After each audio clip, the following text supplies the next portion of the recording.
Hello guys, welcome back to Garage Football. Here's our live watch along for PSG against Real Madrid at the Parc de France, Champions League round of 16 tie. So I'm with John, who's got his own West Ham channel, JPWHU TV. So if you're new to Garage Football, please subscribe to us for more watch alongs and football content. And let us know your thoughts on the game, predictions, comments, etc. in the live chat. It'd be great to read those. So JP, thanks for joining, mate. So your thoughts on tonight's game? Thanks for letting me on, mate. It's been a while, isn't it, since we've done this? I think it's the summer. I think the last time I was on here. Yeah, it's for those that watch my main channel. I don't really watch European football in any shape or form. If it's not West Ham or England, I don't really give a monkeys, to be honest with you. But I know the history of PSG. I know the history of Real Madrid. Two unbelievably good football teams.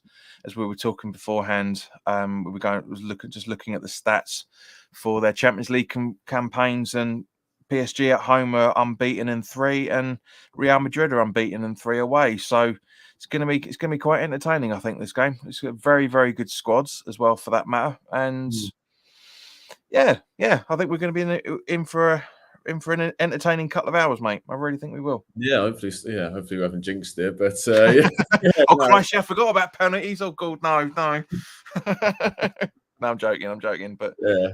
Well, yeah, don't need to worry about that. It's only the first leg tonight, isn't it? So, exactly. Yeah, but you never know. You never know what happens, mate. You never know.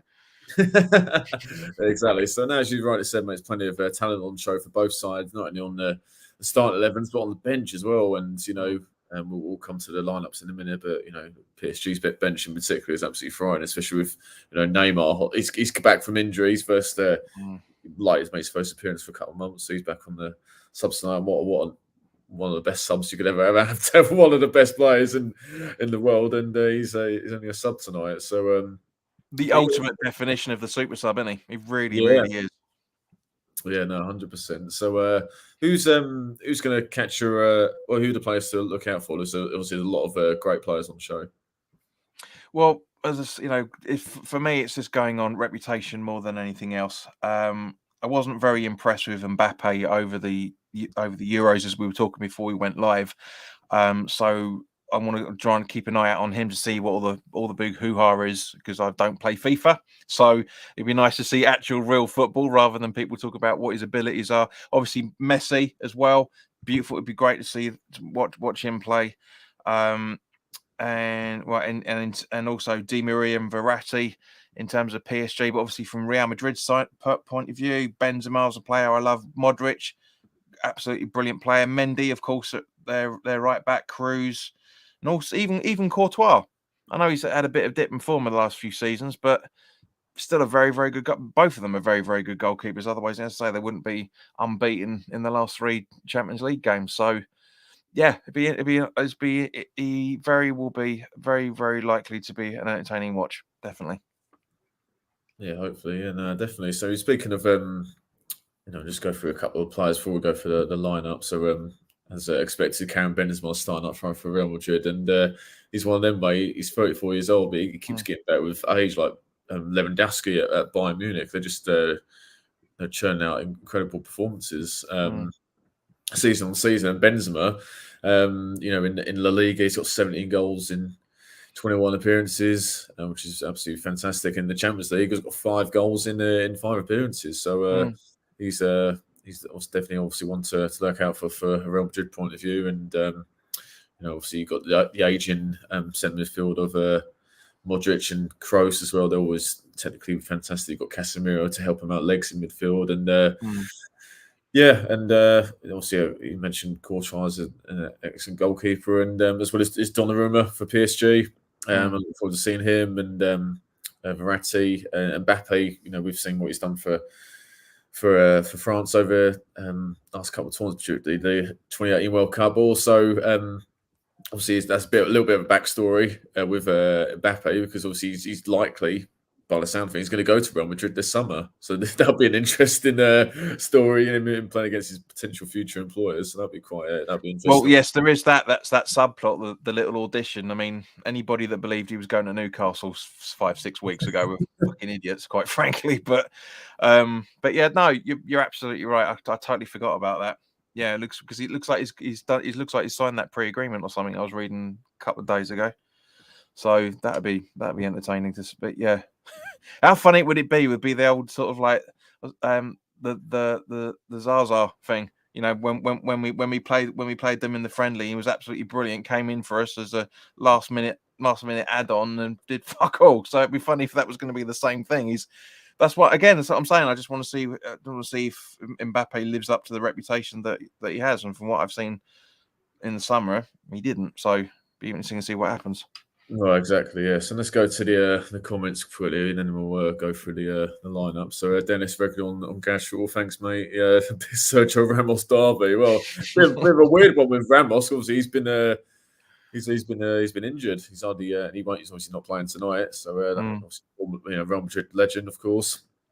And then it won't be a Dennis like. No. Do you know what, mate? When you said when I said Benzema, and when you said Benzema, I was going to say who got the keys to Mabima because that's all I hear in my head all the time for that bloke. But yeah, he's on top form as always, is Dennis. No, yeah, exactly. So then this should be a good match. Yeah, no, absolutely. Yeah, won't be showing the game unfortunately, mate. But come join us and. Let us know your opinions throughout if you want to join us. So, right, well, I've picked up enough, so let's go through the lineups for both sides. So, go with PSG, the home side. So, Donnarumma in goal. Looks like a 4-3-3. So, Hakimi, Marquinhos, Kimpembe, and Tavares Mendes at left back. A midfield three of Danilo, Paredes, and Verratti. And then an amazing front three of Angel Di Maria, Kylian Mbappe, and Lionel Messi. Not bad front three, mate. Subs could be worse. Could be worse, mate. Yeah, subs for PSG include Navas, Icardi, Neymar, Wijnaldum, Herrera, Draxler, Idrissa Gueye. So that's a fabulous bench for PSG. So let's go to the visitors, Real Madrid. So Courtois in goal, Carvajal, Militao, Alaba, and Mendy, Modric, Casemiro, and Kroos in midfield three, and then the front three of Asensio, Vinicius, and Benzema. And again, really good bench. Nacho, Ian Hazard, Marcelo, Jovic, Gareth Bell, Ceballos, Isco, amongst others. So just want to touch on Vinicius actually, JP, because he's one of the shining lights of for Real Madrid alongside Benzema, of course. So I'm just going to go through Vinicius' stats for this season. So I'm just going to click on. I'm on the brilliant website whoscored.com. We obviously cover everything for football, especially if you're watching games from European clubs. So footystats.org is very, very good website. I use that for a lot of things. Very, very good. Absolutely, I totally agree. So yeah, Vinicius, only 21 years old, Brazilian. 22 appearances in the league. He's got 12 goals, and he's got 2 goals in 6 Champions League appearances. So he, alongside Benzema, will be the ones to look out for from a Real Madrid attacking point of view. I mean, he's again, I've not seen Vinicius. I haven't seen too much of him, but by what some of the journalists. Guillaume Balaguer and a load of others who cover Spanish football. They rave about Vinicius, so it'd be interesting to see how he gets on tonight. Definitely. I mean, as I say, if and when Neymar comes on, we'll have 2 juniors on the pitch, won't we? Because obviously Neymar Jr., which everybody conveniently forgets, like Frank Lampard Jr. as well, for that matter. But I've seen the Athletic talk about him quite a fair bit, especially in the build up to games like this. So yeah, it'd be interesting to see how he gets on. Yeah, no, 100%, mate. And and let's go through some of the. So we've got 20 kickoffs at 8 p.m. UK time, so got a bit of time before we game gets underway. Let's go through some of the recent sort of matches for each time. Start with PSG. So as you can they should be with the squad they've got, but they are absolutely miles clear of Ligue 1. They're on 59 points in 24 games. Sorry, 13 points to the nearest challengers, Marseille. So they should wrap the league up fairly easily in a matter of time. And their recent form's been pretty good. Beat Rennes in their last game 1-0, and then absolutely thrashed Lille 5-1 away. But they lost in the Coupe de France, the French FA Cup, on penalties to Nice. But they beat Reims, is it? Reims 4-0, Brest 2-0, and the drew with Lyon 1-1 in Ligue 1 those games. So they've been in pretty good form. Real Madrid, even though along with Barcelona they're going through a bit of a transition stage under Carlo Ancelotti, but even so they're still they're top of the Liga, 4 points clear of Sevilla. So league-wise they're doing pretty well. And let's just get their fixtures. I'm just waiting for Dennis to chime in with that Brest, mate. I'm just waiting for that. I'm just waiting. I know you know he will. Click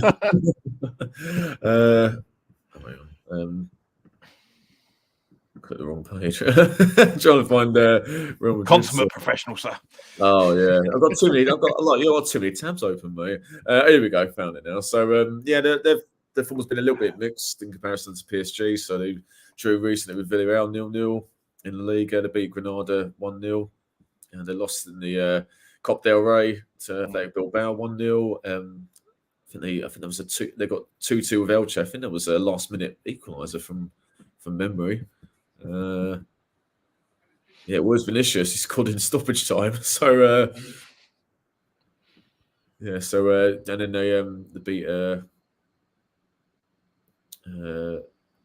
they beat Elche in the previous round of the Copa del Rey, and Athletic Bilbao in the Copa de España. So a bit of a mixed bag there, but it's still two sides who are of it.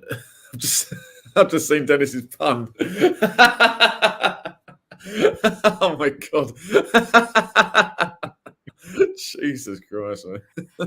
I'm telling you, man, never misses a beat, that lad. He never misses a beat. No. He's like the Kaiser Chiefs, never misses a beat. The other one, yeah. So I mean, obviously, but both teams are going through different stages of their development, but they're still top of their respective leagues. So both got excellent players throughout. So it's weird. These games, I don't want to big it up too much because every time. Don't do the commentator's curse. I'm trying to keep it as neutral as possible. That's what I mean. I don't. Every time there's a big game, Champions League or Premier League, there is this hype there, and rightly so. But then it turns into a pile of shit. So I'm just going to downplay it, being it'd be okay, and then we just get hit with a 5-4 thriller or something. So guys, just to let you know, because obviously we're both watching this together. I've got the live scores up here on this other screen. So because there's quite a few games being played tonight, so we'll keep you abreast of shall we say, of the results that are piping in. Because obviously from a Premier League perspective, it's Man United Brighton tonight that kicks off in 45 minutes. It's half hour now, and kicks off in half an hour.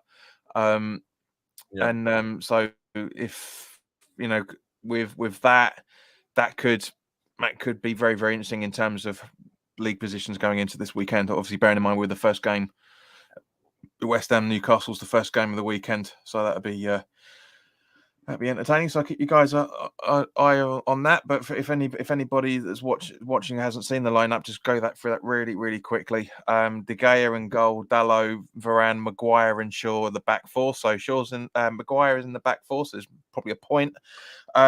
McTominay and Fred in defensive midfield, Sancho, Fernandes, and Elanga in midfield, sitting behind Ronaldo as always. Man United's sub bench is Henderson, Telles, Wan-Bissaka, Lingard, Rashford, Mata, Pogba, Jones, Lindelof. For Brighton in the 4-1-2-1-2 formation, Sanchez in goal, Veltman, Dunk, Webster, and Cucurella as the right back. So making up the back four. Bissouma sitting behind Gruj and McAllister, and Moda, and Trossard and Mopay up front and on the bench for those guys, for their guys, is Welbeck, Alazat, Lallana, Lamptey, March, Steele, Duffy, Casado, and Ferguson.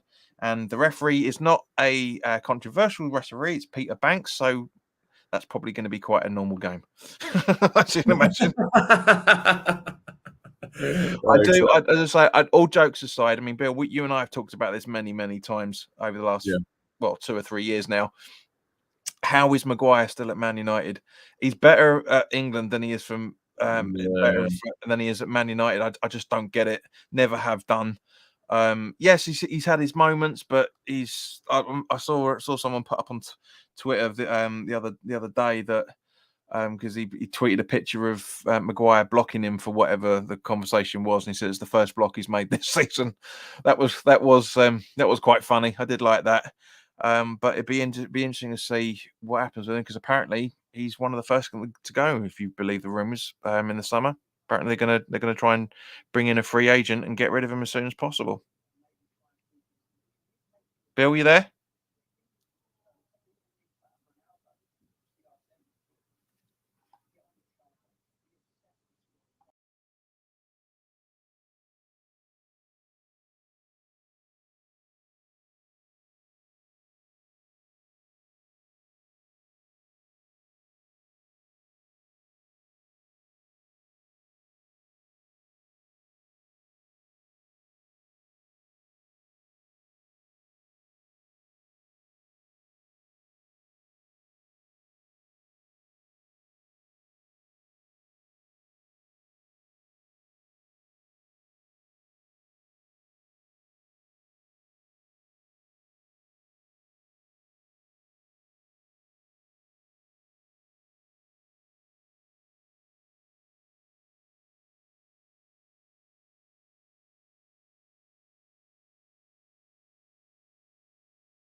Sorry, guys, about that. This is why I said to you, mate, you need to get an Ethernet connection and stick it straight into your router. That's the best way to do it. It's the best. That's why StreamYard always say, plug it in, plug it in.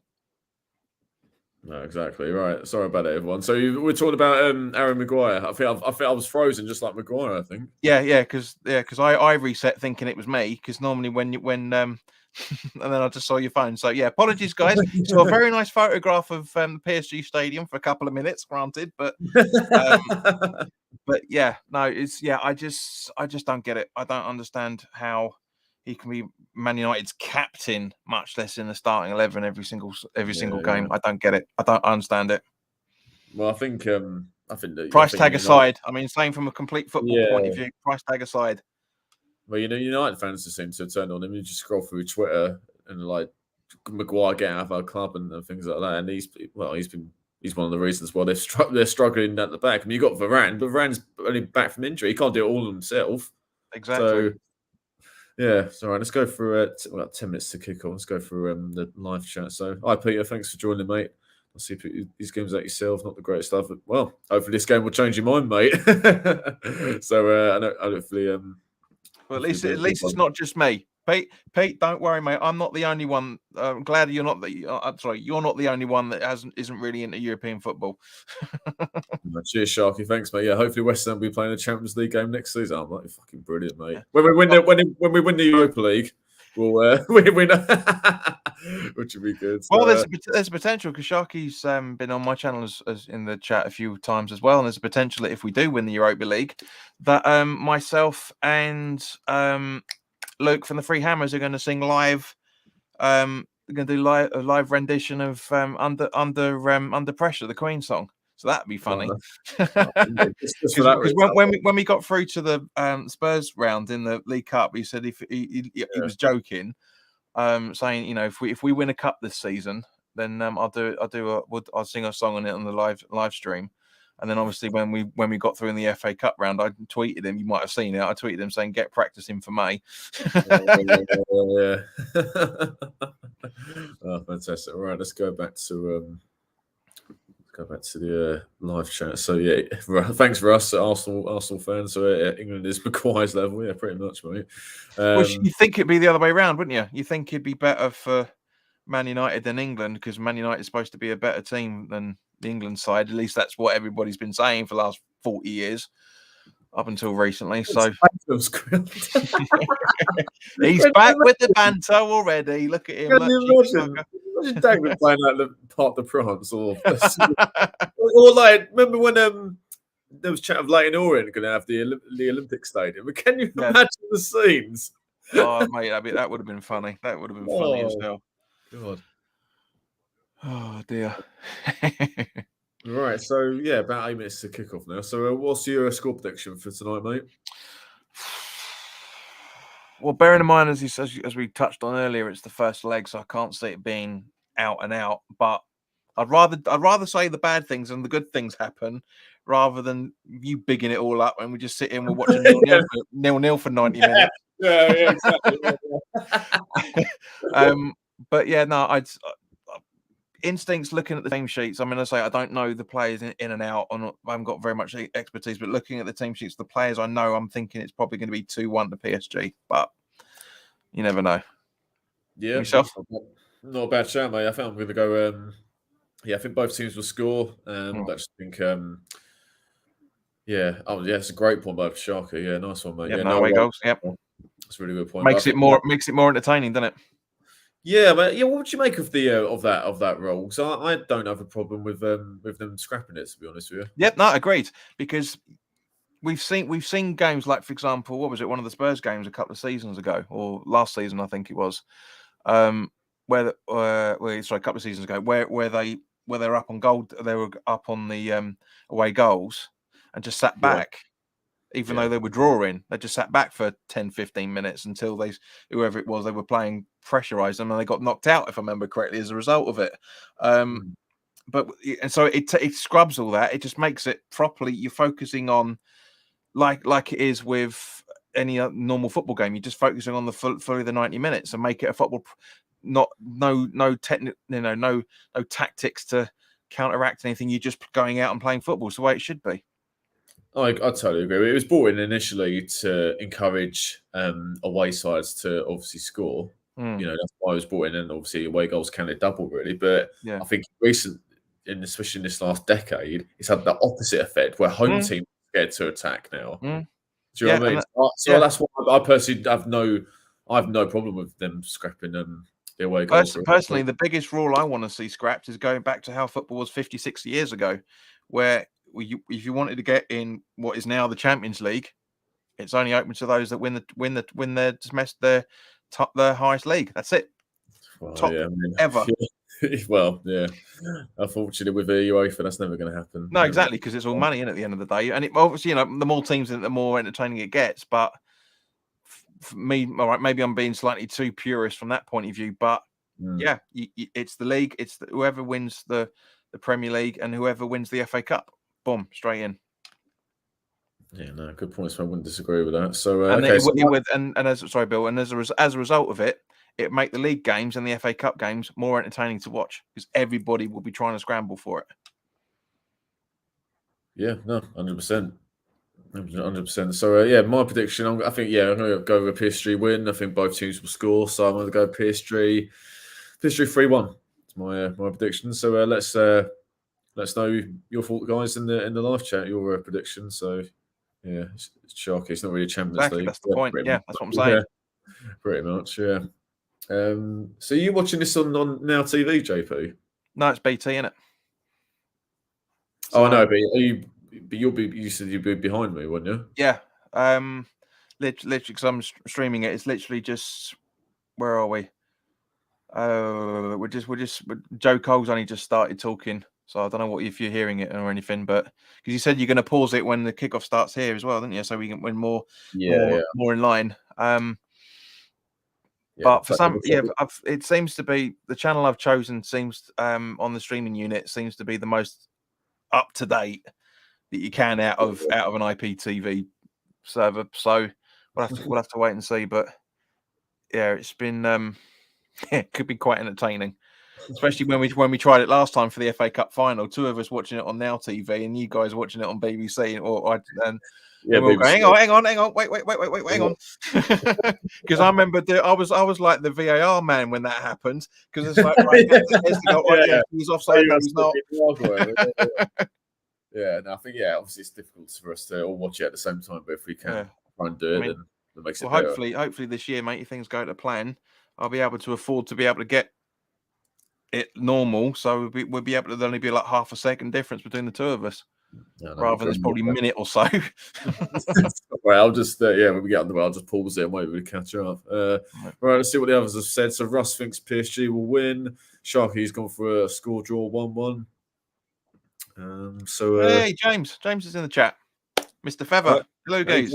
Thanks for joining, mate. For those that are new, subscribe to James's channel, as it says there. He 20's own TV, very good stuff. And also you've got John's channel as well, JPWG TV, and links in the description below. This is news. I haven't heard about this. You heard about this, yes. JP? This true? X confirmed it yesterday, and it was announced this morning. I think it's a great idea. I think it's a cracking idea. Yeah, well, we'll miss his personality because he's a bit of a lad, is Jimmy Walker. But in terms, because obviously he won't be able to do as much stuff with like West Ham Fan TV and the West Ham Way podcast and stuff, because he's got a segment on there.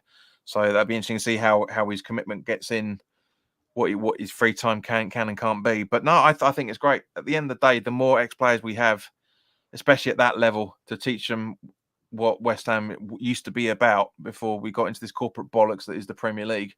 It is at the end. It's all it is, mate. Isn't it? It's the end of the day. That's all they care about. It's just all bums on seats and money in the bank. That's all they care about. They don't care about the supporters. And also Jimmy Walker's played at the highest level for a number of years. I mean, obviously he played a limited appearances at West Ham, but he played over 300 games for Walsall, I think it was, or 400 games for Walsall. In all the leagues. So, but again, as I say, you're right. Only made a handful of appearances, but he knows the club well enough. You listen to when he talks, and it's I mean, when he actually talks about the club, rather than all his mad mental stories that he's got as a result of how good things were in those days in terms of the squad. Yeah, it's like it's the same thing with like Kevin Keane when he went in. You know, Colton Cole. Konchesky, etc. Savon Hines is in the... exactly. One player I felt really, really sorry for, because he could have been fantastic, Savon Hines. I saw him a few times, even including making his debut on the day we got relegated. But well, the game after he got relegated, we got relegated, I should say. But yeah, no, we should have held on to him really, but his injury happened like it was with Collins. And all right, so just let you know now, the PSG back four have just come up on the screen, so give you an indication of how far behind I am. We're doing the coin toss, so I'm about 40 odd seconds ahead of it, or whatever it is. All right, so when I take the knee, pause it, and then I'll let you know where we are with that. Yeah, no, John. If you've got enough space on your skybox to do it. Now I've got plenty of room, mate. Well, just going through the line. It's a great question. Thanks, James. Thanks, mate. Question to us both. Sufal Johnson for Saturday.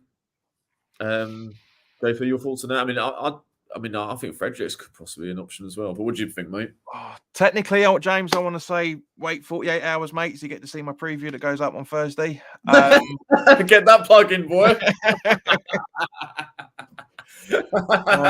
Wednesday for those who want to be Patreons.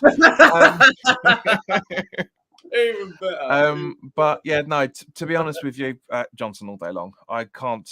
For me, Bill, you know what? Thanks, mate. Cheers. Starts an argument and then fucks off. No, I don't want to hear anymore. Yeah, but mate, you know what I've said about Fredericks. You know, me and in our group chat I've said many times that Fredericks is like Masuaku. He's winger. He's not a defender in any shape or form. He hasn't got the brain for it, and we saw that. I mean, on Sunday, made no fucking sense at all. Bringing on Fredericks for Soufal really made no sense. Because it didn't make a difference, did not make a difference. Whereas I think Johnson's in the side to be Creswell's backup and Fredericks for Soufal. But that's another conversation we can have at some point. But for me, it's Johnson all day long. Cheers, James.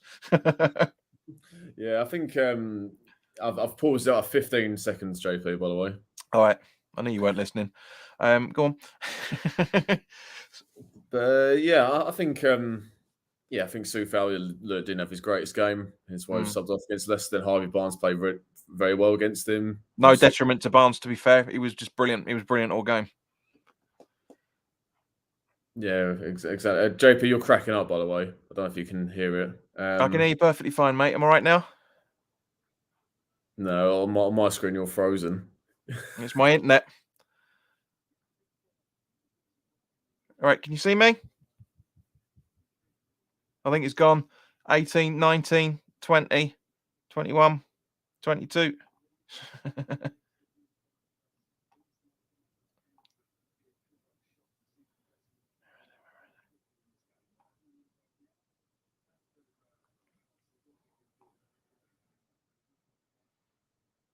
Bill, you're frozen, fella. Is he frozen again, guys?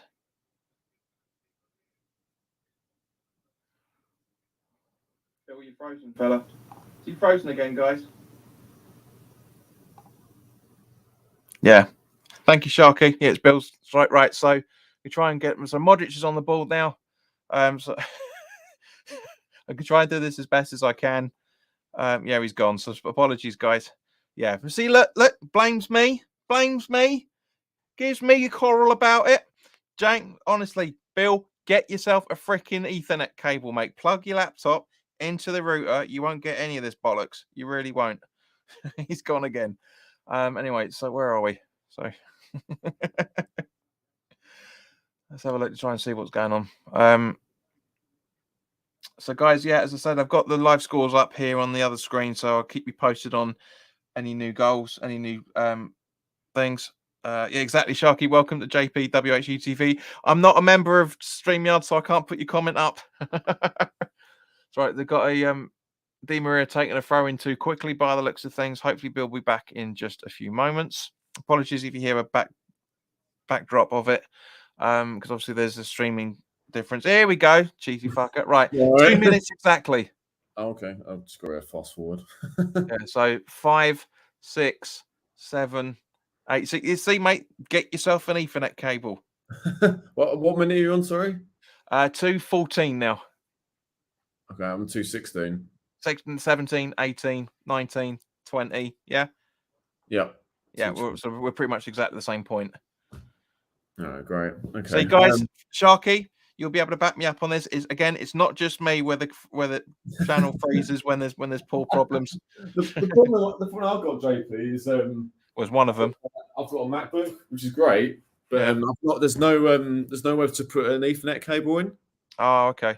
So what about getting a USB to? Well, that's the thing. I've got one of these, like SD cards in there, but there's no. You need to get yourself an Ethernet to USB connection converter. They're really cheap on Amazon, mate. You get yourself a decent one for about 10 quid. Yeah, no, what? 10, 15 quid. Cheers, Ross. Yeah. All right, that's back to the football now. It's back on. So, what has anything actually happened in this first 3 minutes? Not really, mate. Not really. Right, back to the studio. No. So yeah, I mean the only talking point really, I suppose, was Di Maria taking a throw in too quickly. That's about as far as I can get. Oh, okay. So by the sounds of it, your knowledge of the two teams is about as extensive as mine, because I'm trying to figure out who's on the ball and all. Because I can see your face just laying on who's that. No, it's just the shirt numbers. I'm not. Yeah, that's what I mean. Because when it's West Ham, Yeah. you don't even have to see that. You can just tell by their haircuts and stuff who's who. Yeah, But yeah. Well, I'm guessing that's Marquinhos on the ball, passing it to Kim. Yeah, it was. Yeah, I'm going to split screen it, so I've got the shirt numbers on one side of my screen, and then this video on the other side, just to make it a bit easier. I must admit that I do love their stadium. It is beautiful. Yeah, it's lovely, isn't it? I hate to. I mean, to be honest with you, there's not that much difference in distance between the stadiums, the seats and the pitch in comparison to London Stadium, especially. Good cross. Oh, shot goes over. Was that a block or just Di Maria? Yeah. Let's have a look at the replay. Your best play, Mbappe. Great skill down the left-hand side. Pass. See, this is what we should have seen in the Euros. Not that, but the other bit. Didn't really expect better from him. Just bounced up in the. Yeah. I mean, what was it? 6 yards out, 8 yards out. Should be on target. Should have been a goal, really. Di Maria showing his Man United credentials there. That's for damn sure. Well, yeah. Yeah. Yeah, exactly. Yeah, he's been great since a bit at PSG, but yeah, that was an absolute howler. That was, but what a start that would have been for the home side. Absolutely, and you can just imagine how the home fans would have reacted to that as well, for that matter. Gordon Bennett. Right, if anybody's interested, Bournemouth Wood have just scored against Altrincham. If anybody cares. Oh yeah, they've tuned in for Champions League. Rory. I said I'd be keeping because you never know with people. Some people have. Yeah, I was being sarcastic, but yeah, there's quite a lot of football going on tonight. There really is. Yeah, there is. Yeah, you're right. Harrogate Town are 2-0 over Exeter. Look at Sharky's comment. I bet you're right, mate. Yeah. All right, here we go. It just shows how bad the opening first 5 or 6 minutes have been, because they've just showed Di Maria's attempt again. Yeah, exactly. That's Alaba plays it forward. He used to be a left back. He just plays a centre back now. Good ball forward and headed back to Donnarumma. Good defender there. That's Vinicius on screen there.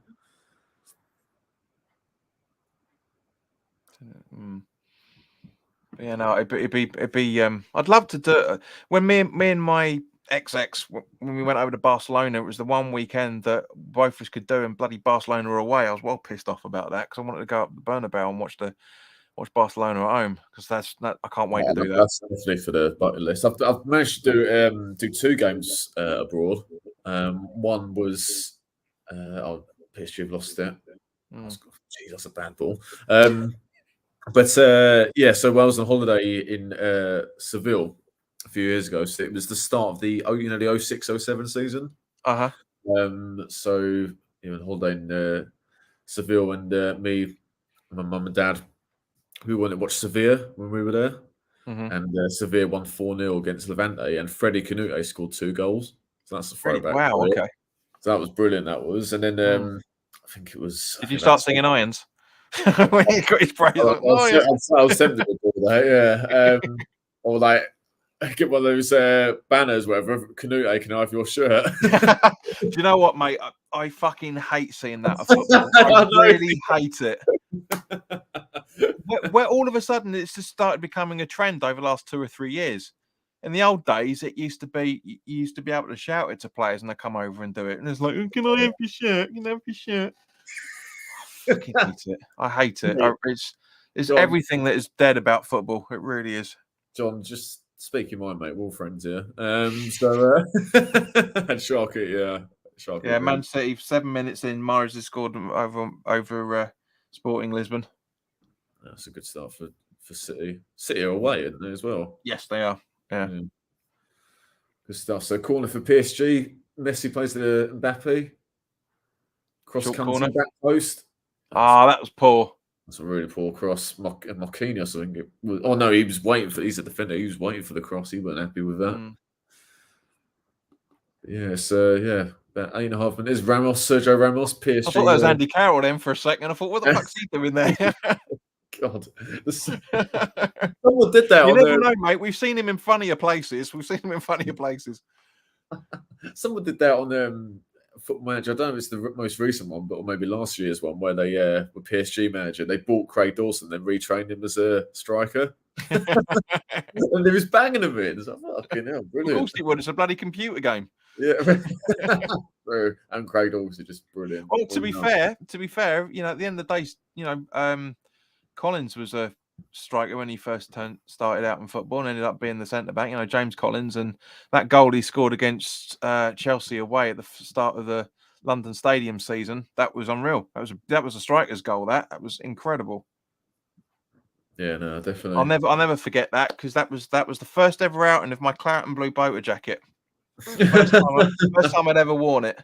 And do you know what? With all this bullshit about all the Chelsea hard boys and all the rest of it, not one of them, not one came up to me. Not one of them. And no, I've worn that. I've wore it to Spurs when we had the League Cup. All right, granted, it wasn't exactly warm that night, but you know, it was just, yeah. Nobody says a word to me when I got that jacket on. No one says a word. Exactly, mate. So Real Madrid passing it around the back, having a bit more. 10 minutes gone now. So. Yeah, so I still can't get over that Di Maria chance. Oh, that's ridiculous. But would it have made any real difference at the start of the game? Probably not. But it would certainly give PSG a bit of impetus to get moving a bit more. Because I said to you before, you know, beforehand, it's going to be good football, and it's nice passing football we're seeing from both sides at the minute. But there's not much attack, is there? Well, but again, understandable. Not even 15 minutes in yet. So while the man's on telly, Pochettino to the firestorm that is Man United next season. What do you reckon? Oh God, he's gone again. Bill, guys.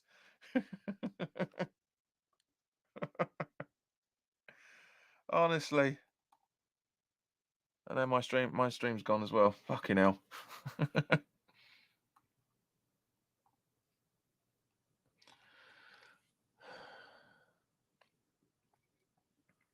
So apologies, guys. He's back again. Just to me. So where are we? So let's have a look at who's who for it. Nice ball through to, I think, is that Mbappe by the looks of it? Yeah. No, and that's frozen as well. So yeah, Russ. We just spoke about that a few minutes ago, mate. Let's try and reset the stream. So while Bill's fiddling about with himself.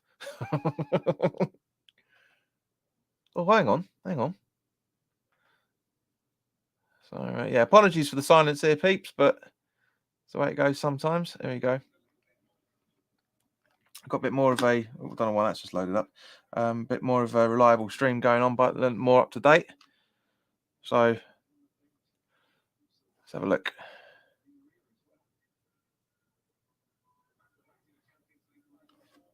So we've got Verratti on the ball, passing it over to Paredes, over to Hakimi. He's very high up.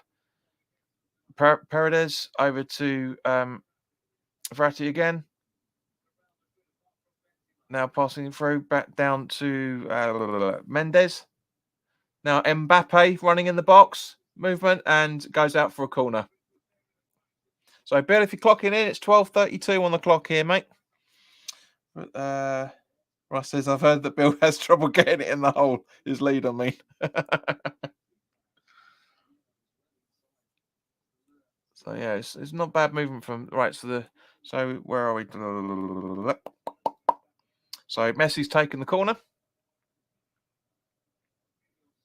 Ball in, not a bad ball, but easily cleared. And now PSG are about to be on the break, but it's been passed back to Donnarumma. Over to Mendes. I wonder, actually. I wonder if you can. Share screen. Can you share?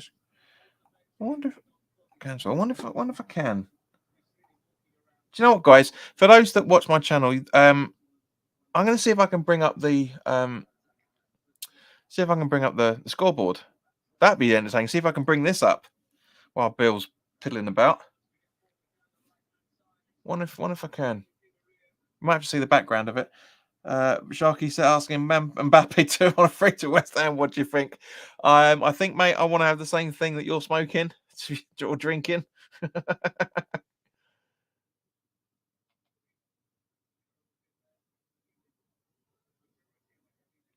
So, but yeah, come on. Is it going to load up? Yes, it's loading. It's loading. I wonder if I can share the screen with it. Don't know how much of the screen I'll be able to share, but let's have a look to see. Honestly, I feel your pain, guys. I feel your pain. Let's see. I wonder if I can.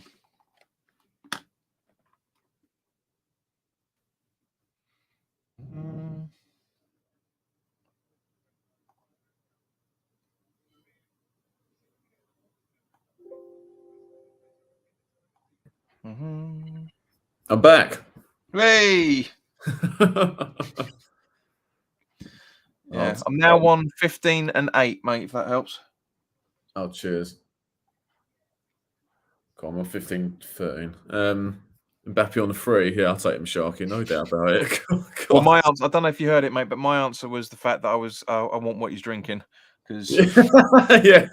He's not seeing the world that we're seeing, that's for sure. But no, it'd be of course, yeah. His reputation as a talent, and from what we've seen in the first quarter of an hour, he's done a lot better than he did in the Euros, that's for sure. Yeah, exactly. Yeah. Yeah, PSG have been the better side from what I've seen, but they're just waiting for a more openings. Obviously, they had that big chance with Di Maria after a few minutes. But Real Madrid got the ball now. I mean, we were joking about this earlier today, mate, or yesterday when we were talking about it. This is on BT Sport 3. How is this not on the first channel? Do you know what I mean? Chance for PSG's Mendes. Oh, that was a good tackle. Great challenge. Might have been Casemiro, was it, who tracking back? Possibly. Hard to see from this angle. It's a bit. Need to zoom in a little bit. The cameras, but yeah, great challenge. Yeah, do you know what? Just literally, as you said that, guys, you would have seen it at the same point. Literally, as Bill said that, the camera moved down. It literally just went down in split second. It was straight in. Where's Verratti? Oh, does well there.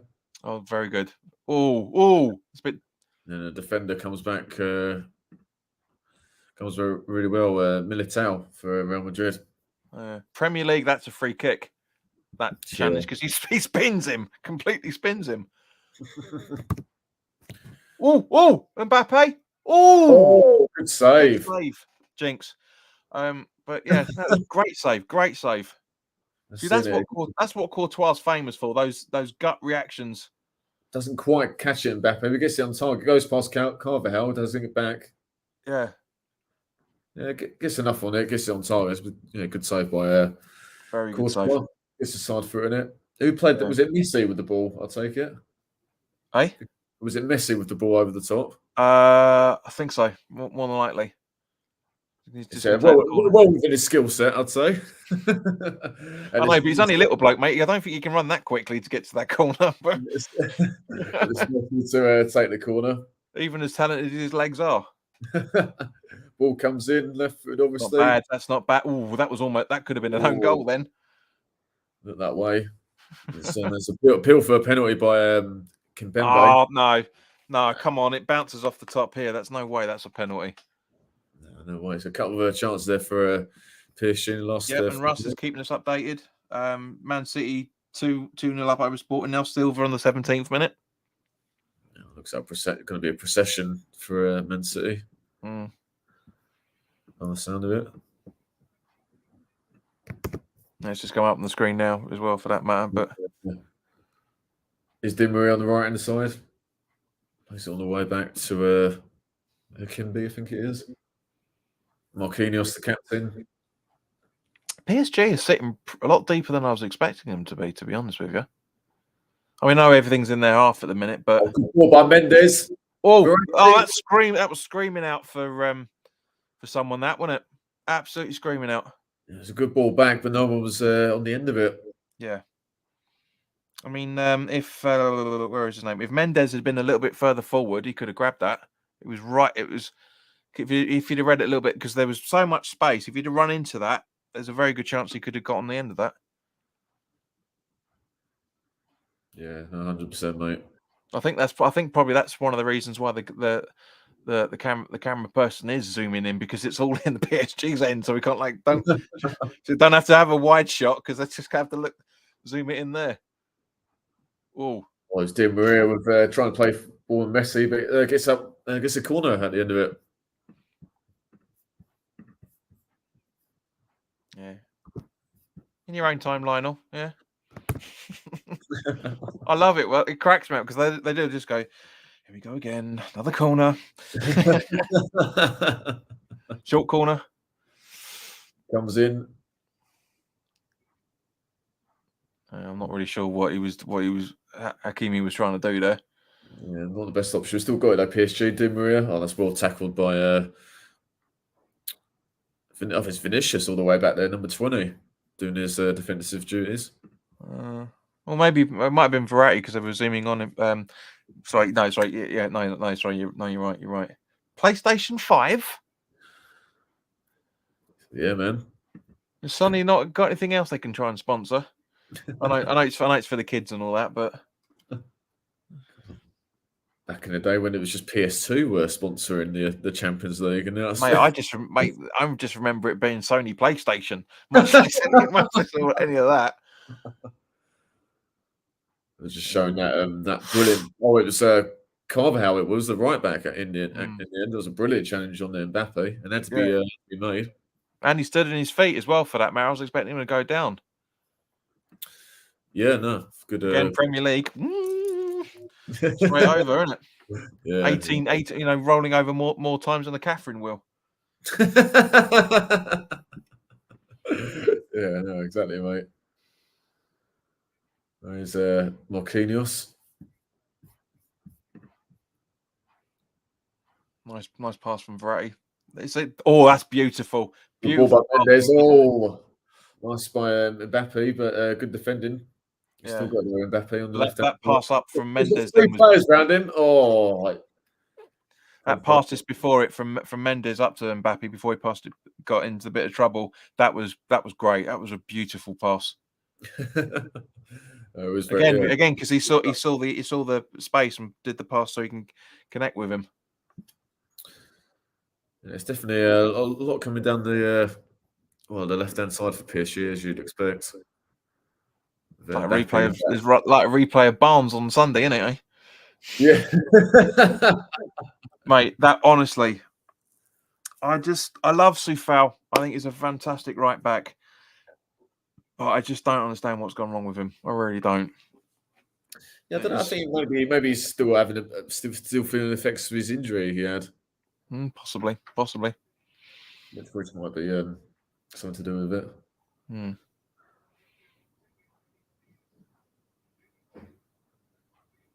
So, He's Verratti in midfield. Pardes as well. That was good. Oh, that could have been a ball. Go on, Mendes. Up with Mendes on the left hand side. Good cross. And Courtois holds on to it. It wasn't actually a great cross. Only just. Just about holds on to it. Flaps his hand a little bit on that. Had a couple of options in there. Mbappe and Di Maria in the box, but just two near the goalkeeper, and Courtois in the end keeps hold of it. But it's just wave after wave from a PSG point of view. Real Madrid just can't get out at the moment. Wave after wave.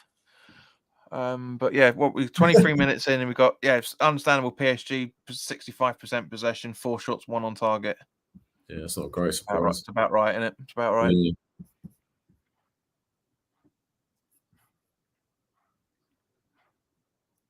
It's going out wide to Angel Di Maria. Verratti's getting plenty of touches in midfield, as well as Paredes, number 8 as well. Yeah, I must admit, man, this is genuinely the first time I've ever watched a PSG Real Madrid game or game from either side.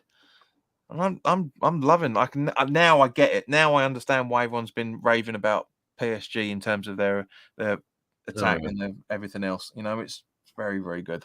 Very, very good. Real Madrid with I'll get a bit of a respite with a foul by Di Maria on Casemiro, which Casemiro does make a bit of a meal of it, but he gets a little bit, yeah. It's like, oh, referee, book that man. Gets the free kick nonetheless. So it is Carvajal, number 2. Yeah. Back to Luka Modric. What a player he's been over the years, mate. Oh, mate. Even when he was at Tottenham. Oh, jeez, what a bad touch. Mendy. Number 23, your time is up. Yeah, Mendy, that was not the greatest touch. But yeah, Luka Modric for Tottenham and obviously Real Madrid. He's and he won the Ballon d'Or, didn't he? He did, yeah. Didn't he? Yeah. Yeah. Unbelievable player. Oh, well, how old is he now? 37. About is Ronaldo's age, isn't he? 37, 38? He's 35, 36, something like that. I think. Give or take. But yeah, he's just. But that's why I think that's why it's a good combination with Casemiro, because Kroos is not really gonna. He's 32 as well, so he's getting on a bit as well. So Casemiro does the legwork for both of those, I should say. So that's a pretty good combination. That's free for Real Madrid. I mean, when we used to get when Modric was playing at Spurs, when we used to get torn apart by him, it was just like I'm just sitting there going, Jesus Christ, that man! How can you control him? You know, I mean, even when we've seen him in the Euros and the World Cups and that, it's just like you can't. Yeah, well, that World Cup, the semi-final, him and it was a Rakitic in midfield that day for Croatia, just absolutely sensational, both of them. Yeah, I know, but we were shit that day, mate. We were fucking awful. It was almost Mendy's got the ball back. Mendes having a blinder down this left hand side. Brilliant, yeah. Carvajal, that's a good battle, them two. He's been hounded out. He's still got it though. Yeah, he's really good, son. How unlucky is that? And they're still not clear though. Nah. Chance. They've just got to clear it. Real Madrid, what are they doing? Well, eventually, this Militao, brilliant defending at the back there. This number 25, Nuno Mendes for PSG. He's having a blinder so far. Yeah, and then we just see Verratti. I don't know if you heard it or not. If you listened to the Tifo podcast that came out, not recently, but that's a brilliant. Because I was listening to it earlier today. I haven't listened to all of it, but there's JJ makes a really good point. You know, what would you rather see? Somebody works hard on the football pitch or works smart? And he makes comparisons. He talks about Fernandes, like how a lot of West Ham supporters, like how we like to see someone running around all over the place, getting in positions. And he said, well, but is that somebody that's working hard, or is that somebody that's working smart? And he's got a good point. He's got a good point, because the amount of times we've seen absolutely shocking players be all over the pitch and do fuck all.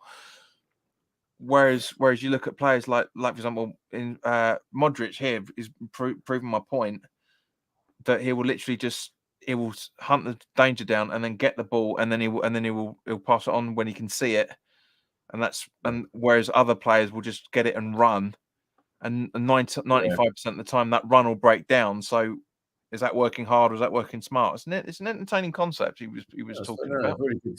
Yeah, that's a really good point. Oh, great ball forward. Well intercepted by, I think it might have been Casemiro at the back there. I think so, yeah. And all right, okay. Well, yeah, Modric hasn't proven my point there, but this is typical of Pochettino side. Yeah. Because they win the ball so back quickly high up the pitch. Look how well he did with Tottenham when they were briefly successful under his tenure. So to get the Champions League final, etc. Is Verratti. Too much space for him. Actually, no, tell a lie. I have seen Real Madrid play before. That was the Liverpool Real Madrid Champions League final a couple of seasons back. Oh yeah. Where Bale absolutely fucking ripped it up. Oh no, that was when Karras made those two mistakes, wasn't it? Yeah. I literally just remember. I completely blocked that out because my old housemate that I used to live with, we watched both Champions League finals. Oh, what a run this is by Oh, Militao. that's beautiful. Oh, just beyond Benzema it was, but yeah. for some in what feels like forever, Real Madrid are got a bit of spell in PSG's final third. Down the left-hand side, is that a free kick? Yeah, the rest of I think it goes down a little bit too easy there myself, but that's Vinicius, who we bigged up before the game. He's hardly touched it so far, and it's 0-0, Man United and Brighton. Cheers, Sharky. It's a chance for Real Madrid. Have hardly been in, as I say, hardly been in PSG's final third at all in this first half, and we've got a chance though from a set piece. Tony Kroos is over it. We know his quality, not only on the ball but at set pieces like this. And they've got some good height as well. You know what? You've got Benzema and Alaba and Militao to go forward as well. So Kroos is over it. Looks like he'll probably take it. Smash it with his right foot, yeah? Yeah, curl it in, I'd say. Aim towards the penalty spot. Yeah. Unless he's been watching Konchesky's videos. Oh, no. Oh, it comes in. Oh, near post, not the greatest delivery. I don't know who that was from, actually. It might be the other guy that we're focusing on. Asensio, I think it might have been. Yeah. Again, he's hardly touched it as well, Asensio, if that was him. Well, it's half time in the championship. If you want to know the results, mate. I just want to go back as well as just in midfield. Just that sort of working hard and working smart. I think two players who are polar opposites of that. One who works really smartly is Michael Carrick. Yep, no doubt about it. And one who I don't think he's got the real intelligence to, and that's probably why he hasn't sustained himself at the highest level. Is Ross Barkley? Yes, agreed, 100%. You know, obviously when we were linked with him in the summer and stuff, and I said it was 3 seasons too late because he hasn't been playing brilliantly. Oh, okay, granted, he was really, really good for Everton and stuff, but his Chelsea days. And this is the problem. I was talking to a work colleague of mine at work. Sorry, my fucking autofocus is playing up as it always does. Come on, there you go. And I said for the majority of the time, and you've kind of proven my point. What we were talking about. It's Messi. That's very tidy. Oh, yeah. That's harmlessly wide, but that's Messi back to his best. That was. But 4 or 5 players around him. Yeah, I mean, look at that. Just he's fucking hell. Has he got magnets in his feet or something? Jesus, that's typical Messi, that, isn't it? There's that little movements here and there taking players on. But well, I was just saying that because the guy I was talking to at work is an Arsenal supporter, and we talked about a few things, and the majority of people's conversations about football, it's like we're watching football 20 years ago. We've not moved on yet, and you've kind of proven my point to a degree. You're talking about Carrick, who's been retired for fuck knows how long, and you know Ross Barkley, who's on the verge of being probably will be retiring in the next year or so. I'm thinking about them in their heyday, which is totally understandable. But it's like with Man United, the whole situation with Man United. It shouldn't, Man United are what? Where are we? 20 minutes in. Man City 3-0 up, by the way. I mean, that's tie over now. Yeah, just seen it. Yeah, Phil Foden with the third. But yeah, it's like, how bad do things have to be at Man United that you have to bring a 37-year-old Ronaldo back because he was about to sign for Man City for probably better wages? It was just it's awful. It's just. And everyone's going, he's back. This is what he can bring. So yeah, he can, but his game's totally changed since he was last at Man U. But he's still dragging them through games. That's the funny thing. That's the only quality he's got now that he did back then. Is he was literally dragging them by the scruff of the neck. Yeah, exactly. Well, let's move back to one of the more modern day players, Declan Rice. Been linked with Real Madrid. Could you see that move happening? Well, I think he did. No. Not for Real Madrid, but I think he's obviously proven his playing ability over the last couple of seasons. Particularly, he's playing at the real high level, and maybe not Real Madrid, but I think maybe somewhere like Bayern Munich. And Yes, Dortmund maybe. I think he'd do really well at Dortmund. Yeah, and I think, and obviously the English clubs, you're looking at sort of, Man City. Fernandinho is going to be probably retiring this in the summer, and obviously you've got the Chelsea connection, and Man United are badly need midfield players. So yeah, Real Madrid, I just don't see how it'd fit in.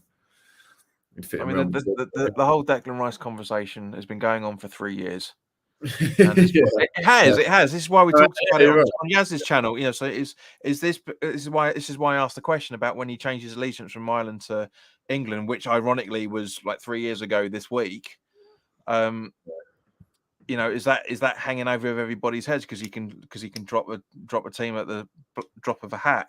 But it's those rumors, and I stress rumors, are going to come about because he hasn't. There's been 2 new contracts offered to him, and he's not signed them. But that doesn't mean anything. He's still signed. He's still on the club until what? I think it's 25, 24, 25, something like that. Yeah. So he's still got. There's plenty of time. But that conversation that he had with Gary Neville in the overlap, right, is exactly. And I agree with what Paul said on the Three Hammers when they were talking about it. He said you can see he respects the club, but there's no love for the club in any shape or form. But at the same point, I want to hear him, and as he's been saying, it's not anything he hasn't said that previously that he wants. He's ambitious. Oh, what that is! Oh, that was beautiful. Oh, well intercepted by that man. It's Nuno Mendes again. Game he's having. He had to fill in for his mates there at left back. Yeah. Sorry, carry on, mate. No, that's all right. But no, as I say, because I want any of them. I want Ben Johnson. I want Antonio. I want Rice. I want Soufal. I want Bowen to all say they want to win everything. Yeah. I want players out there that want to win games. Well, yeah. But the problem, the catch-22 of it is because he's saying that, everyone's saying, well, his ambitions are bigger than West Ham, and they probably are. But I reiterate the fact that, and rightly so. Yeah, but I reiterate the fact that he's linked to a move in every single transfer window, and it's never happened. Yeah. Sky Sports and TalkSport need to buck their ideas up and talk about things that actually are slightly more possible, rather than being clickbait. But he's Messi. Well, the good move by PSG. Oh, Messi, that's unlike again though. Good, yeah, very well done by Mendy. Both fullbacks have played. Both left backs played really well. Yes, Mendes for PSG and Mendy for Real Madrid have both played really well. But I'm sure you saw the stat earlier, mate. Real Madrid 0 shots. Yep. So I mean, it's safe to say that PSG absolutely dominated this first half. And as I say, that it's like we said when we talked about it 20 minutes ago. PSG have only had 1 more shot yet, and it's 5 shots and 1 on target. Yeah, so this should be at least 1, possibly 2-0 up. Absolutely dominated it. Was that a foul there? It's Paredes that's down. It's not. I don't think that's intentional, but that is a. That's a bit harsh. That's harsh.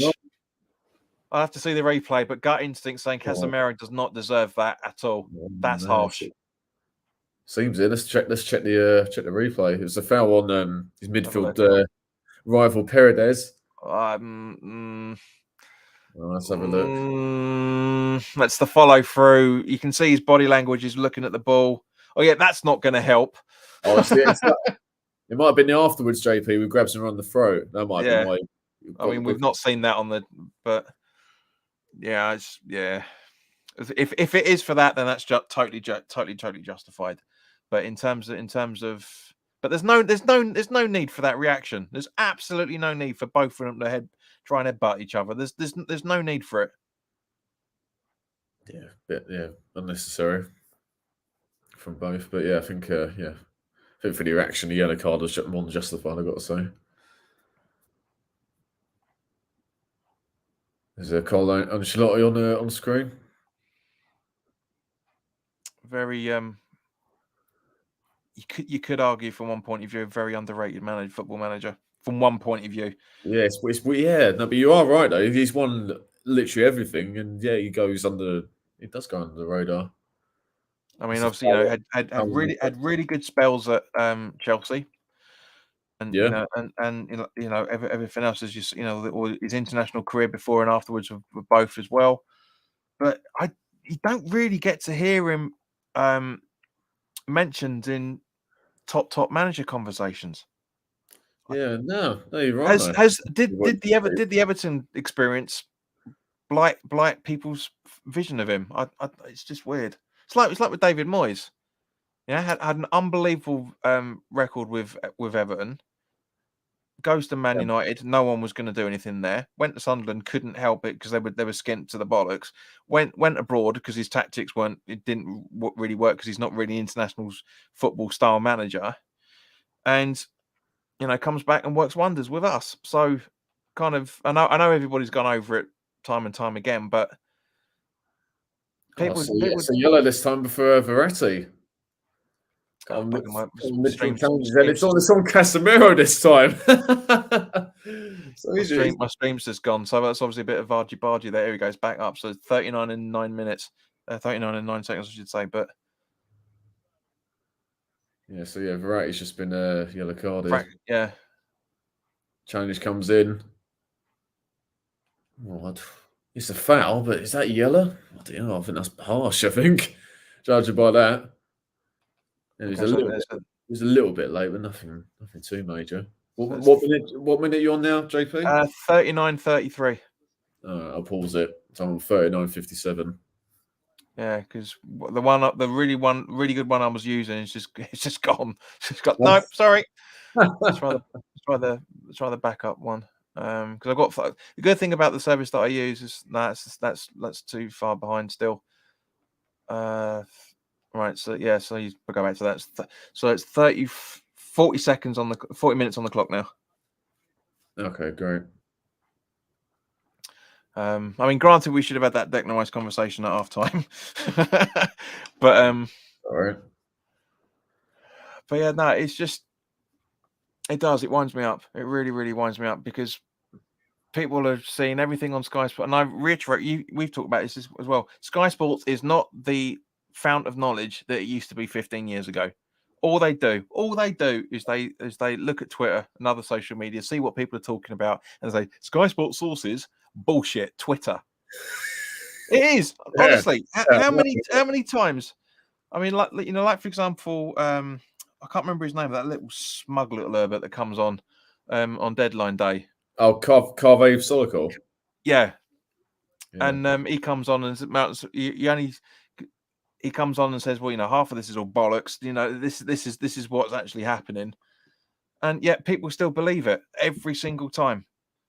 I mean, I fell foul to it as well in the January transfer window because I thought the Cavallo move was going to happen, so I did a video on it because what I read was like what was agreed, his wages, the whole lot. I was just like, and it was a very, very good source but me being the desperation that we've all wanted to have a signing come in, I didn't cross reference it because the 95% of the time they're right. But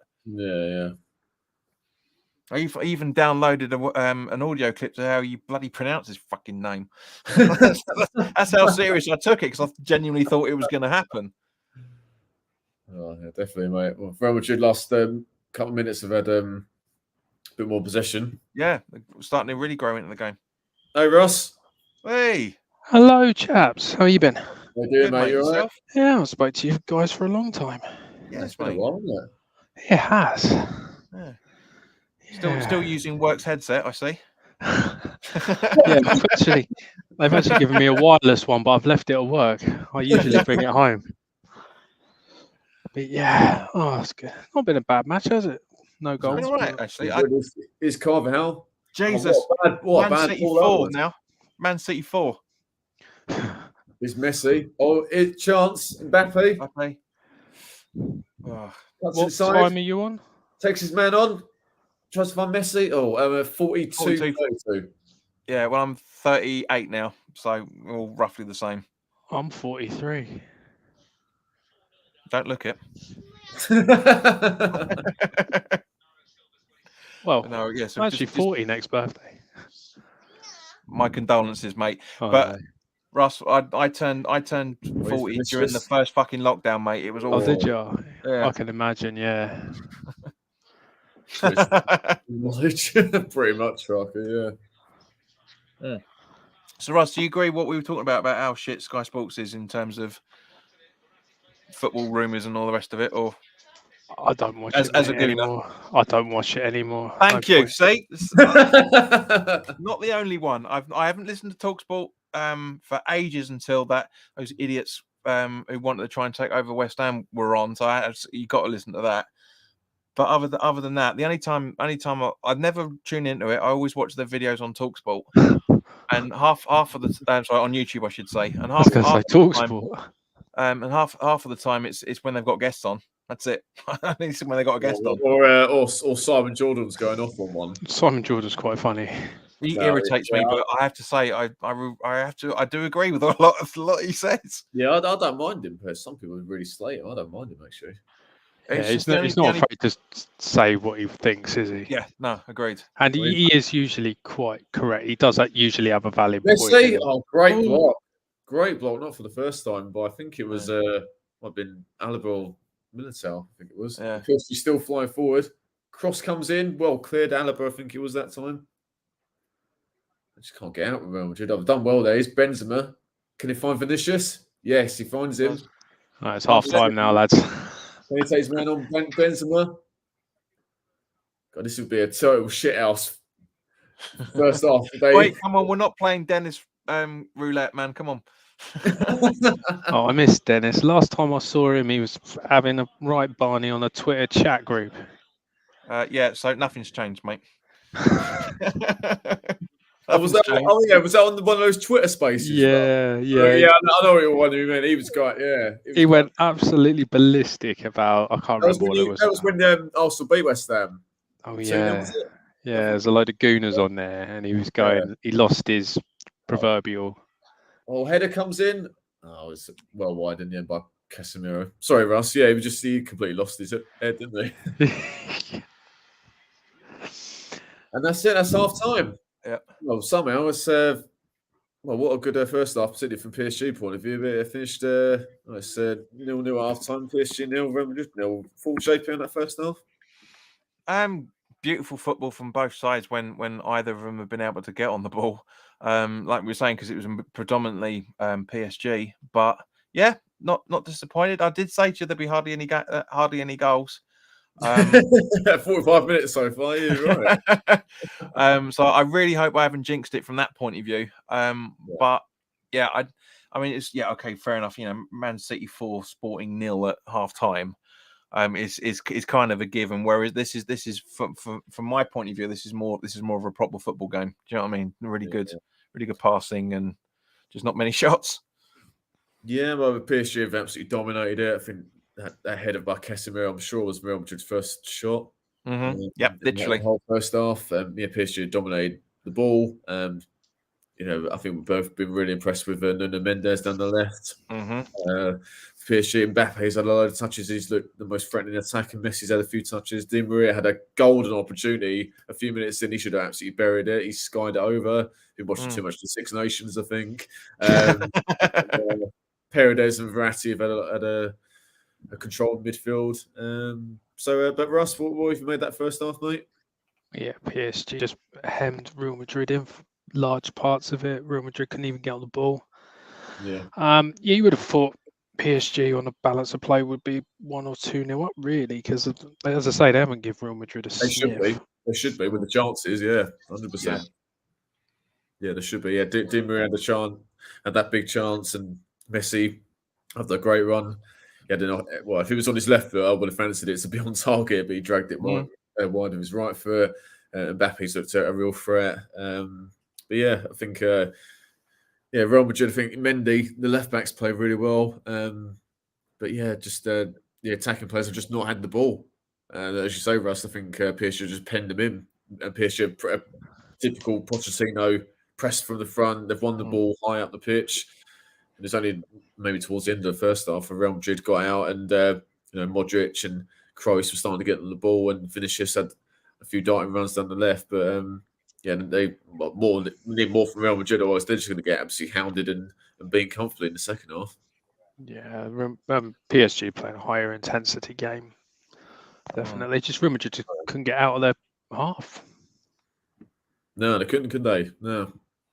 It was, don't necessarily, associate PSG with a high pressing game. But you do with Pochettino. Look what he did with Tottenham. But I mean, I think he's starting to click now with Pochettino at PSG. You know, you would never. He might not be there much longer though. Well, yeah, by the sounds of it, he'd probably be gone at the end of the season. But well, this is the thing, Russ. I was about to ask you. So obviously, asked Bill earlier in it. What's your thoughts? Do you think all these rumours about him going to Man United in the summer are true, or I mean, can you see the move happening? Problem is with PSG, you don't know who's in charge here, really, do you? It's like the managers just basically there just to do the tactics. You've got Neymar, you've got Messi, you've got some big characters there, haven't you? So it's just really difficult for them to be able. All right, thanks. Sorry, my little boy's just yelling at me. Yeah, I was just like, yeah, it's right. Yeah, it's just hard for yeah, any manager at PSG is it's really tough, isn't it? But yeah, I mean, if he went to Man United, I think he could do a good job. He's got a lot of respect with the players. I think, and I don't think the guy who's there, who is it? Who's it? Ranić, yeah. Ranić, yeah, they're not playing very well, are they, at the moment? I don't think he's got the respect of players like Ronaldo. Basically, Ronaldo's in charge of that club, isn't he? So yeah, well, I think what United will do though with Ranić and let him control the football club. I think it's a brilliant shout. If you look at what he's done with RB Leipzig and I think Hoffenheim, before, where he just completely transformed their club from sort of a figurehead point of view rather than being a manager on or a head coach or whatever. So I think to have him sort of oversee the football side of things, I think is a good shout. But in terms of being a manager, I think. Yeah, but yes, it's not going to work though, is it? It's not going to work for him because at the end of the day, he's meant to be this man who can identify gems. Yet the board didn't listen to him in January. Yeah, obviously, but going forward, he'll have more of a say on that, won't he? We'll have to wait and see. But I mean, because at the end of the day, because he's meant to be stepping up to be the football director, isn't he? Yeah. So if they're not going to listen to him as a manager, how are they going to start all of a sudden listening to him when he's walked away from that position and gone higher up? Because he's still going to be looking at the same sort of targets. Yeah, well, I mean, I think Man United have probably spent all the money that they've wasted. Shit, they've wasted so much money, haven't they? Yeah, it's frightening how much. But you name a team in the Premier League that hasn't. That's the thing. Yeah, I mean, every transfer's a risk, isn't it? But of course, yeah. You're never going to get it right every single time. No. Well, United, they keep changing their managers, and you're obviously going to get different style of players, and end up with an absolute mess of a ill-balanced squad. So, yeah, there we are. So, Rangnick's even worse than Solskjaer, apparently. Well, I mean, it goes back to the old cliche that I've been saying for a good few years. It's not the manager, it's the players, isn't it? Yeah, Ronaldo's in charge, and wherever he goes, he's top man, and you've got to be a really massive character to be able to sort of get Ronaldo on side. But that's the problem. It seems like a lot of that interview he did the other week, he's not getting it. He's come out and he didn't say anything, but you can see from what he was saying that he was trying not to be a git and just go, right, this guy's not working hard enough. This guy's not working. He's just basically, we're not, as a team, we're not working hard enough. We're not doing what we should be doing, and all the rest of that sort of stuff. So maybe Ronaldo's falling out with the players because he's probably gone in there all guns blazing. I used to be here. I've won titles with them. This is what we should be doing. And they've all gone, fuck off, mate. We got it too easy here. Well, that's part of from what you read of the Athletic and a few other publications. Seem to be a few clicks at United, and that's not. And by the way they play, and they're sort of like how they play with each other, and even just like tracking back and things like that, and all that just doesn't seem to seems to be going in one direction. Which is great for the rest of the league. but it's not for those. Not for No, their exactly. Yeah, yeah. which is totally understandable, But as I say, it's just like again, listening to the Tifo podcast. Apparently, Fernandez has been telling Luke Shaw where he should be. I was like, well, how the fuck are you supposed to know? You're in midfield and he's a left back. What are you telling him where on the pitch he should be at certain moments? If anything, surely useless Maguire should be saying those things rather than their midfielder. Maguire's awful, isn't he? He's just terrible. Yeah, we were saying that earlier, Russ, where I think you've just scroll through Twitter whenever United play. I mean, the United fans are really against him now. Like, Maguire, get out of our club, and amongst other swear words and stuff like that. that's just one of the cleaner versions of the. I just don't get it. I mean, yes, all right. At the time when Leicester sold him, he was one of their better players, but I still didn't. But I couldn't get my head around it then, and I still can't. I really, really can't.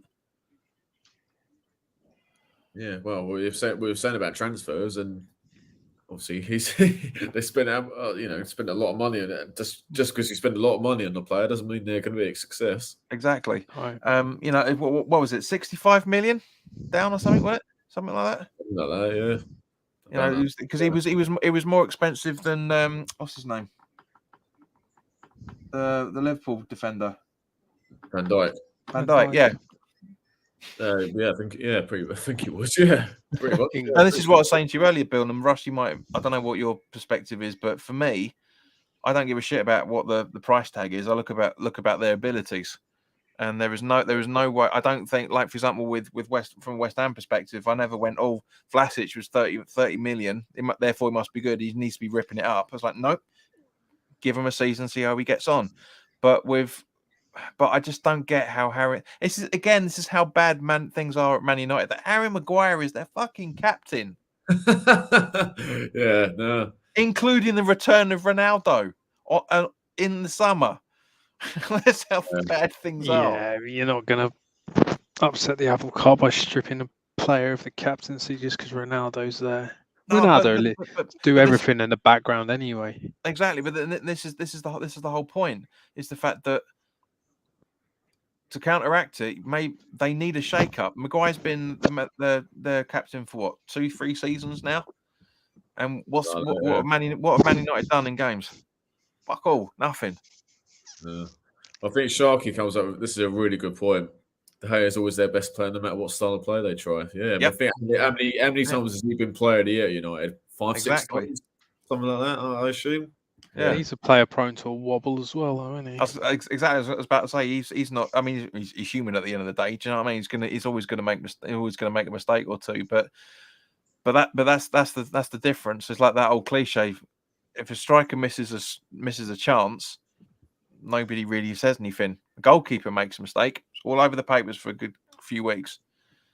Yeah, he's still got back to his best form now, De Gea. Yeah. Last season he'll be on his way out the door, but no, he seems to be he's probably been their best player again this season on form from what I've seen. And it just shows you what you need. It just shows what you need to do when it comes to a new player coming through. Because when Man United had first got De Gea, he was a third of the size that he is now, and all the rest of it. And a very, very good mate of mine at the time said he rated the other goalkeeper. He said De Gea's got no chance he's got no chance in the Premier League, much as being. I remember him when was it Lindegaard? I think it was Lindegaard. That's it. Yeah. He rated Lindegaard over De Gea. Well, look, I don't even know. Does Lindegaard even play football now? No idea. That's our halftime teaser. Let's have a look. Don't cheat using Google. Too late, Ross. Transfer market, aren't you? You're going to go straight on transfer market. Transfer market, yeah. Helsingborg in Sweden. Yeah, there you go, mate. Isn't it? Bad, is it? Champions League qualifiers every year. It's not too bad. Exactly. So Russ, go back to this game. What's your prediction for the second half? PSG should score, shouldn't they? Have had more than enough chances. Yeah, the way it's going, I can't even see Madrid getting a smashing grab. To be honest, they've just been totally hemmed in their half. Only got Neymar on a bench. Oh dear God. I know. Yeah, I mean, what frightening. That's crazy, isn't it? Yeah. I mean, yeah, carry on, mate. No, I was going to say, yeah, it's good to see him. He's been out for a couple of months, so he was expected to be in the squad today, and he is. So, but yeah, what a frightening sub to have. You got like one of the best in the world on the fucking bench, better than West Ham having Yarmolenko or Arsenal having on the bench, isn't it, mate? Yeah. I mean, again, as Bills, we were talking about in the build-up, mate. You look at Real Madrid's bench. You've got got Jovic, you've got Vasquez, you've got Bale, silly bollocks as aka Ceballos, the old Arsenal midfielder that wasn't there for that long. Isco, Camavinga, Rodrigo. They've got some good firepower to change this about, and maybe that's going to happen. Maybe Pochettino might change it up at half time. You never know. No, possibly. I think if I was Pochettino, I'd just say keep doing the same, because Real Madrid offered absolutely nothing apart from that a couple of free kicks near the end. Yeah, that was it. So it's more PSG keep it the same. And if they, I mean, what an option to bring on if you were like half hour to go and you're still 0-0, bring Neymar on. I mean, yeah. My God. as we said in the build up, the ultimate definition of a super sub. That kid, he really is. Yeah, no doubt about it. Sharky still says 1-1. Yeah, I think that's not a bad shout, mate. But I still maintain 2-1. I really think there's going to be something in the second half. Yeah, I think my 3-1 prediction might be slightly out the window for this one, but you never know. Because you know what happens when the second someone scores, it's going to be completely different, and it's all going to go. Well, yeah, say goals change games, and yeah. Hopefully, it's actually been good quality from PSG point of view. I just want to see more from Real Madrid. They're better than this. They're top of the Liga. They're not obviously the Real Madrid of old, but they're playing like as if away goals are the double. Like, do you know what I mean? Like holding on and trying to the away goals rule doesn't exist anymore. I think they've forgotten about it. I think Di Maria needs to sort himself out when he goes to the toilet. He's scratching his ass as he's walking up. I was wondering what you were laughing at then. Honestly, I think it's just his pants, but he's scratching either top of his leg. It's just like, mate, seriously, it's just like, come on, do you not know how to use toilet paper? He needs to go and do a rewipe. Or how funny would that be to see him just dart off and the game is suspended? The game can't kick off because he's 2 minutes late getting on the B-day. What's going on? Something's going on in the. Right, okay. I think Benzema was just a bit too apprehensive to get out there because the PSG players, even the subs, hadn't come out yet. Benzema's walking back, going, "Come on!" And totally right as well for that, man. You need to see your captains do that sort of thing. Let me know when you're kicking off. Yep. Yeah, we'll do, mate. Yeah, players just come out on the pitch. Yeah, I think Russ, I assume you watched it on BT, mate, and you like me. Yeah, I think we're glad I got on mute because we don't have to listen to the dulcet tones of, I don't know who's on commentary tonight, Jermaine Genius or Glenn Hoddle or. It's Glenn Hoddle, I think. It sounds like him. Or whatever, so at least don't have to listen to them. All right, looks like it's about to kicked off now. Yeah, looks like we're about to kick off. Yeah, so unfortunately, Russ, because I'm like streaming it because I haven't got BT. We've had to try and compensate so we're all together rather than me going a minute or so later. Oh yeah, look at that! Look. Yeah. All right, so I'm on. It happens. I usually get links sent to me for every single match. All right, I'm on 45-25. Same as me. Exactly same. Yes. Yeah. Awesome. Until your bloody Wi-Fi goes again. Oh, yeah, of course. Yeah. But you guys will be all right. Well, if anyone's interested, it's 0-0 Man U Brighton at half time. So that kind of works to our favour. Doesn't it? Yeah, come on, Brian. Come on, the Seagulls. So what job that Graham Potter's done, but mate, it's unreal, absolutely unreal. Well, totally just sort of fallen off a cliff recently, though, haven't they? Because they started off so well the season, and then suddenly they were just going down and down the table. I don't know where they are now, but well, that's 12th, I think, 14th, I think, something like that. yeah, they're ninth. Brighton are ninth. Okay. they had a really strong start, though, didn't they? Mm. Yeah, still though, Brighton being ninth though is incredible though. Yeah. They gave him time, though, didn't they? They gave him the time to sort his team out, and now I mean, they're reaping the rewards for it.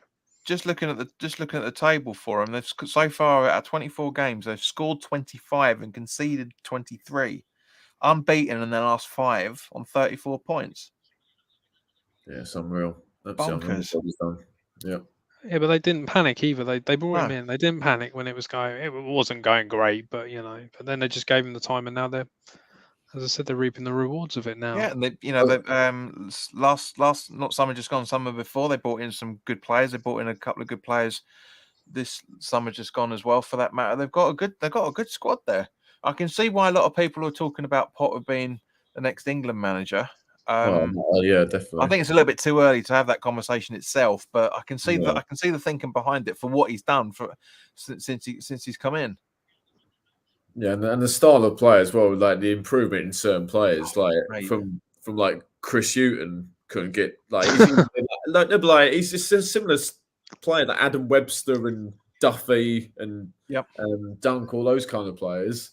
He's made them look like ball turn them into ball playing defenders, and they play amazing football. So ball comes in, back to it's not Brighton, back to PSG, Real Madrid. Ball comes in, it leads to nothing in the end. Messi with a lovely pass, but well intercepted by Alaba on that occasion. It's weird seeing Alaba. I know he plays the centre back now, but I mean, he used to fly forward for when he was at Bayern Munich. Just absolutely flies forward. I know he just plays the centre. Well, he's one of those players, one of those world class players. You stick him anywhere and they'll play brilliantly. Do you know what I mean? Yeah. I mean, Russ Carzola is probably one of those. Remember, a bit of a throwback. Oh, what a player he was, mate! He was out baller, absolute baller. Yeah. Definitely, mate. 100%. You can play him as a 10, play as a centre midfielder, play as a holder, play him out wide.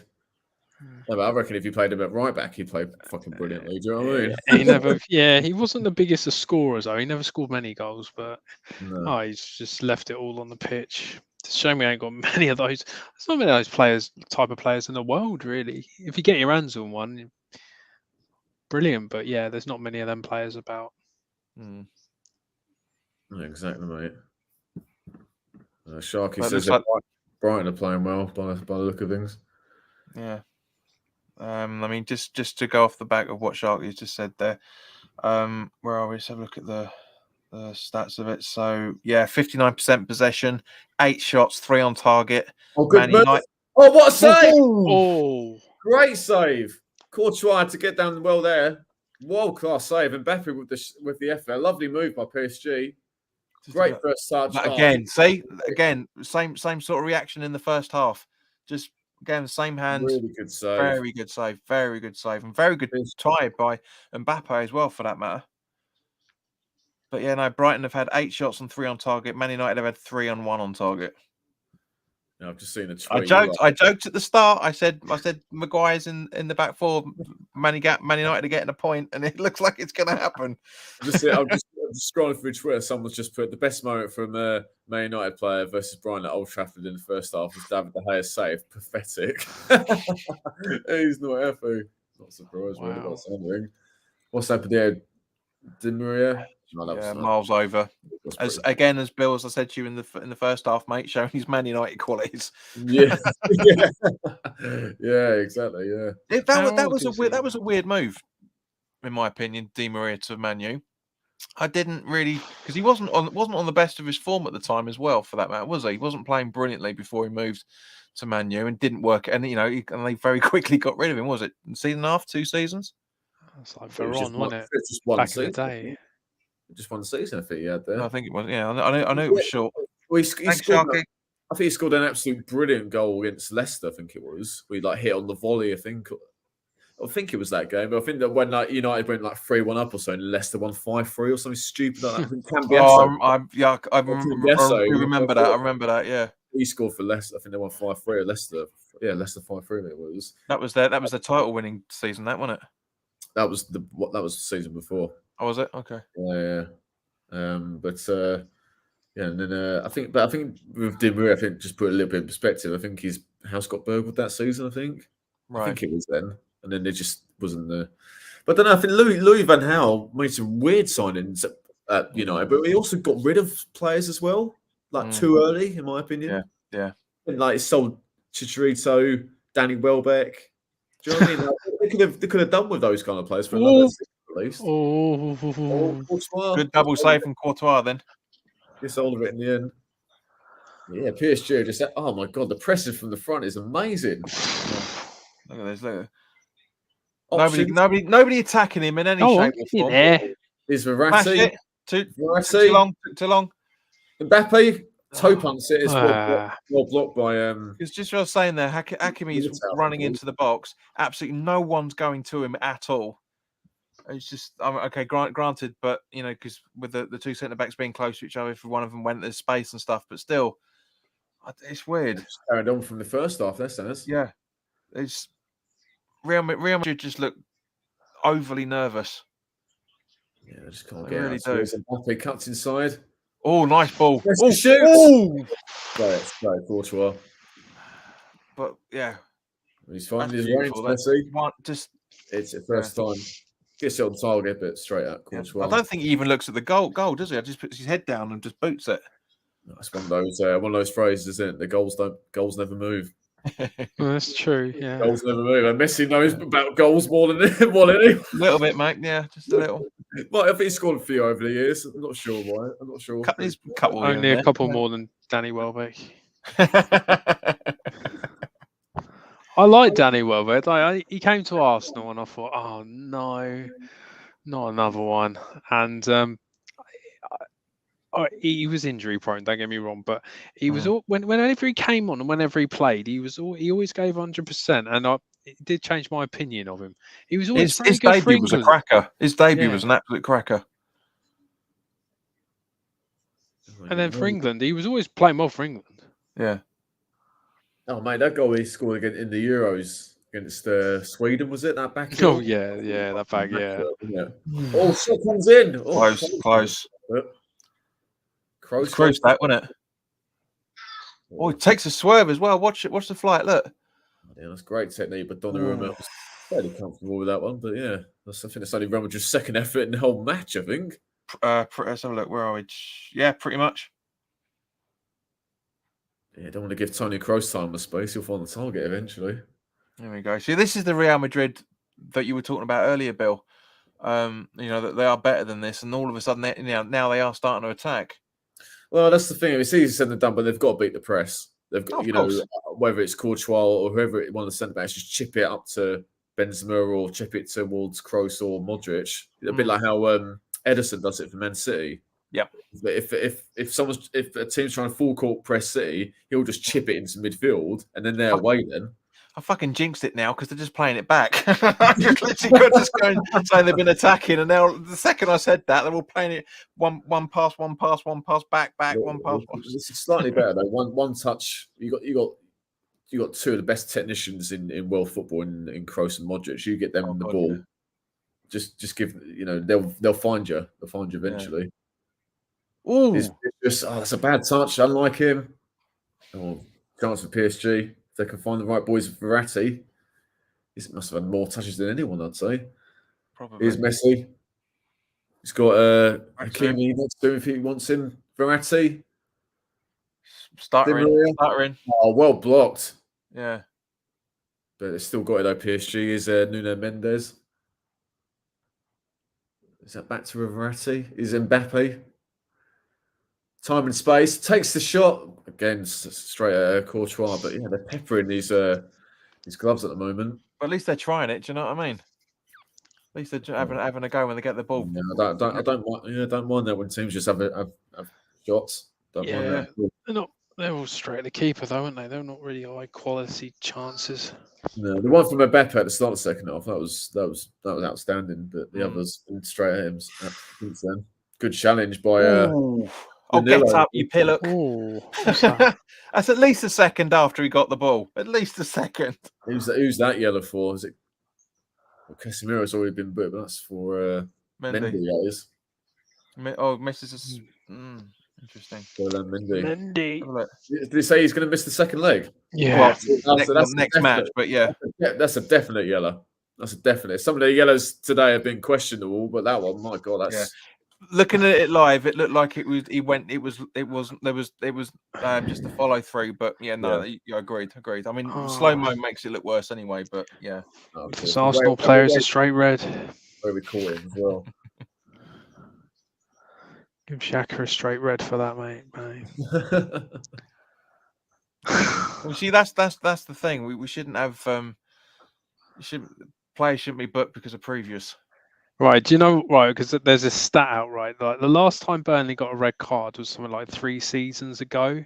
And since then, Arsenal, in the same time, since Burnley have had their last red card, Arsenal have had 15. And they've had the same, and they've committed almost to within about 3, the same amount of fouls that Burnley have. I bet Xhaka was guilty of at least 12 of those. I was going to say, yeah. But the thing is about Xhaka, he gets yellow carded every single match, but all the times he's been sent off has never been for a double yellow. It's always been for a straight red. Yeah. Well, because 95% of the time, Russ, it is because he's just too much of a hothead, isn't it? It's just just roll him over all the time.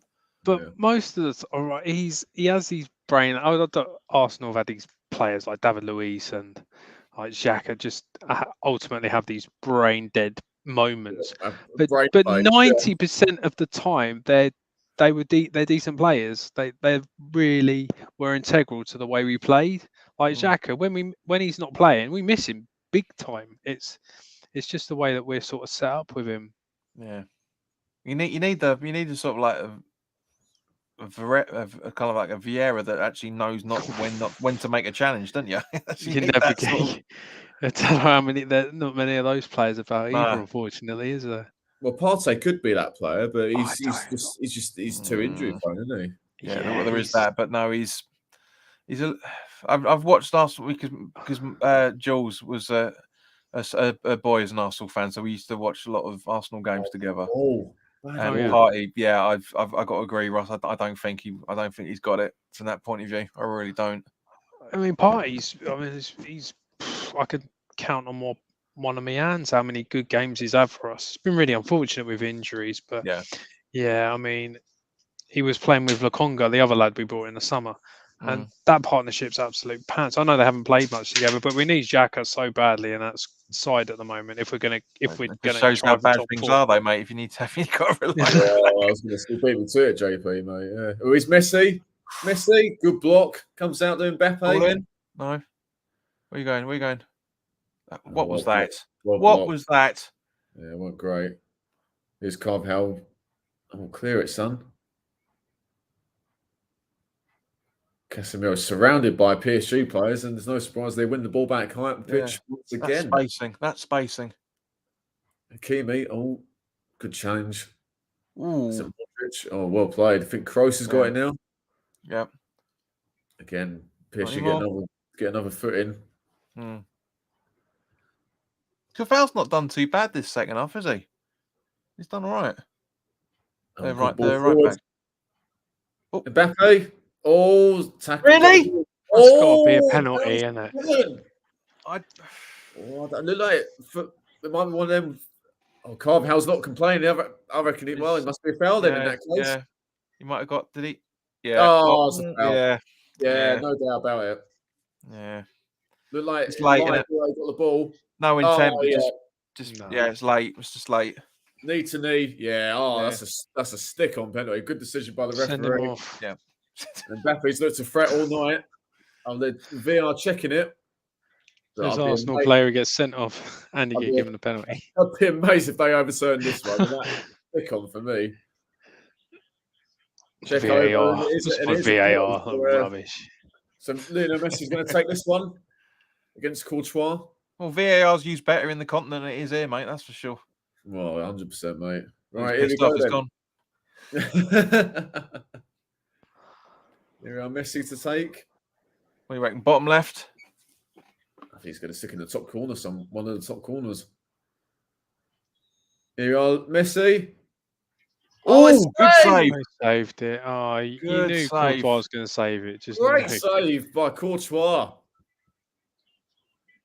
Not the best by Messi. He has missed a few over the years. Maybe he thought about it too long. Maybe I so. doubt Yeah. it, but Not the it's greatest a good save. Don't get me wrong. He guessed the right way. Di Maria, poor. I mean, the size of Courtois, if anywhere near his body, he's going to get to it. Absolutely. Chance for Madrid.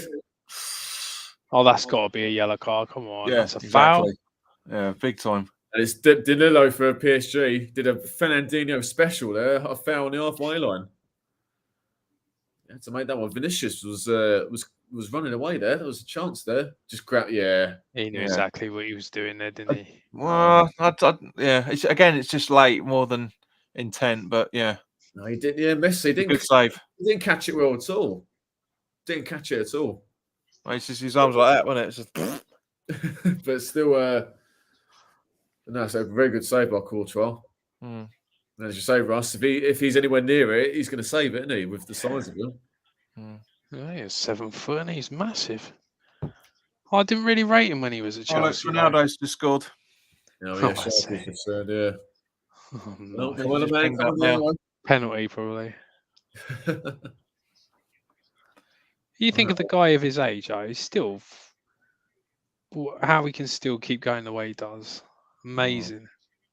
Oh, it's phenomenal. How was he now? 37, something like that? Yeah, we were talking about that. Yeah, it was, yeah, something like that. Oh, good play down the right. And so here's Messi. Hakimi's free, finds him. Oh, what a challenge that is! Beautiful. I don't know who that. I don't know. Is that Militao? It might be. I'm not sure who that was, but brilliant defending. No, that's not brilliant. That weren't. Again, Di Maria. Honestly, everything that's bad, you see Di Maria being focused on. Every single part of it. Jesus. Oh, and Carlo Ancelotti's not happy with the referee.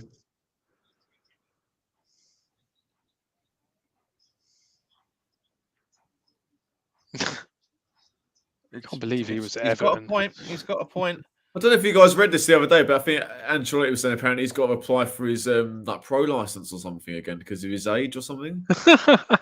like his driver's license. He's got like I just look at his medals. This one, I think he's proven he's you reach 70 and suddenly they're at the highest level. Yeah, you reach 70 and they're not valid anymore. Oh shit! It's 5-0.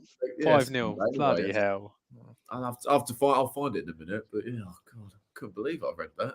5-0 Man City. Please tell me it wasn't the Daily Mail. Game over. No, I think it was a quote from him. It weren't like reported by someone. It was him. It was his own quotes. Right. Okay. Like, ball given away. Don't give it away there. Is it Mbappe? Messi? No, still keeps it. Jesus. Come on, don't react. Think about it. There we go. Why are they getting? Oh, what are they doing? Oh, Real Madrid not making life easy for themselves. Don't give it away there. Don't put his fucking shirt in Dozy Git. Honestly, he gets sent off if he does it again. I was about to say he's already on a booking. If the ref had seen that, that's him off. And then Verratti's down in the clutching his knee. Oh no, they might have to bring Neymar on. Oh no. Oh, yeah. It's terrible, isn't it? Got to feel for him. Got to feel for him, ain't you? Yeah, Pochettino's looking at the bench going, oh, who do I bring on now, eh? He's going to grab the winner for me. Yeah, it's like you say, who can be my super sub? Oh, yeah. It looks like Ronaldo's goal was from a free kick because it just before Mopé made a foul and then he scored it from the just out right-footed shot from outside the box. Assisted by Scott McTominay. So, yeah, it looks like it might win a free kick from it. Just showing the penalty missed again. Yeah. Good save by just went the right way, didn't he? Yeah. Guessed it right. He didn't strike it the cleanest, but still, it was a very good save. I fucking hate that rule. goalkeepers having to keep their feet on the line when the penalty's kicked. I hate that rule. That's what makes saves like that even better. Yeah. Isn't it? Yeah, be Like, can you really? It's not like ice hockey.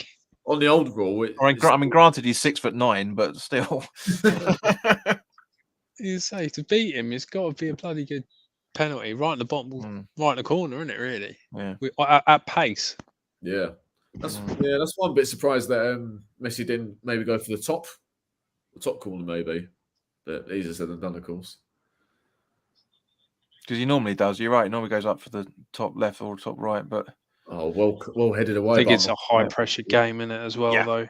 If he's playing a minnow somewhere, he just smashes it wherever he wants to. I'll tell you what, that's something that doesn't get talked about a lot. Is and obviously the Chelsea, their first Champions League win. Don't want to talk about that. When they won at the Nou Camp, when Petr Cech saved Messi's penalty. That doesn't get talked about as much as it should do. Don't think Petr Cech ever saved a penalty at Arsenal. I don't think. I don't think he did. No, he might have saved one out of about 20. Me and JP will definitely remember Petr Cech's Arsenal debut. Oh God! Yeah, Jesus, Agent Cech, wasn't he? When West Ham won 2-0 thanks to shocking, wasn't it? Right, I think it was. Yes. Right at the start of the season, wasn't it? It was first game. First game. Bilic's first game in charge. Yeah, that's right. Yeah, Agent Cech. Yeah.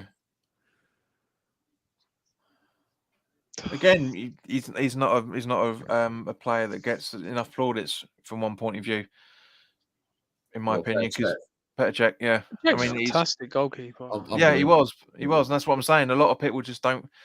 This is what annoys me about.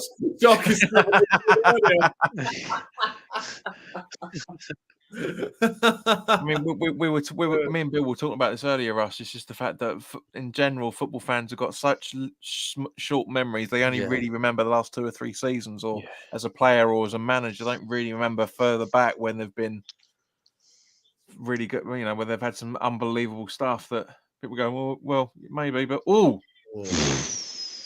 fish in the barrel then. Cool. Nice touch. That's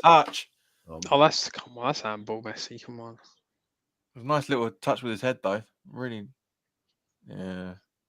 It's like Petr Cech, though. Even though he's Chelsea, you always remember for Chelsea. He was still good at Arsenal. He was. He's all right. He had obviously that game against you guys. It was awful. He was trying to get his bearings probably, but after that, he didn't really make too many mistakes after that. But he was only there for a season, wasn't he, Russ? He was there for a couple of seasons. Okay. But I think after he had that head injury, I don't think he was ever the same player. No, he was still at Chelsea for a shitload of time. Yeah, but I think after that, I think he was better. Obviously, he was a little bit younger, but I think I think that's still the little bit of trepidation it put in the back of his mind. I think. Oh yeah, when you have that sort of injury. Yeah, it will do to any player. It'd be the same. No, you're right. You're right, mate. You're totally right.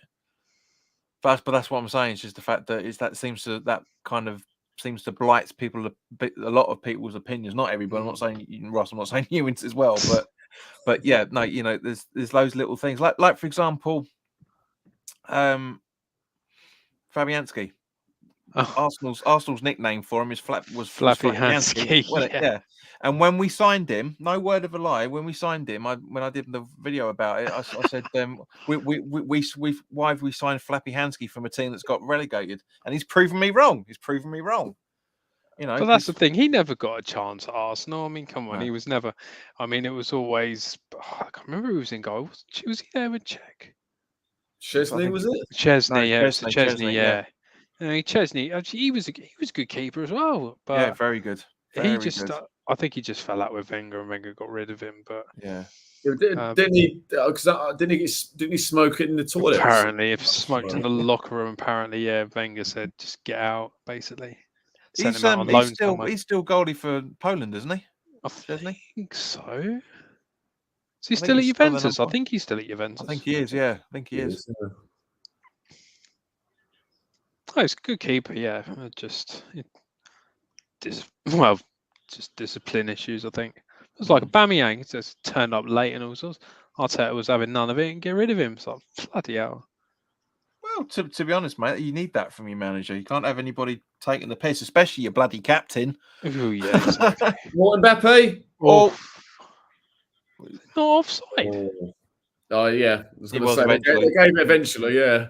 I was going to Yeah, say, you can lower your arm now, mate. You can lower it down to where it's They look miles off. just a bit. no, No, it wasn't that much. yard or so. Yard or so. This is when the ball was played through. You look further. You made that. You made the run further to make it. Oh, that's interesting. He's knackered, mate. He's been chasing shadows all night, hasn't he? Vasquez is coming on for Carvajal there. Yeah, it's interesting, that substitution. It's not a bad idea.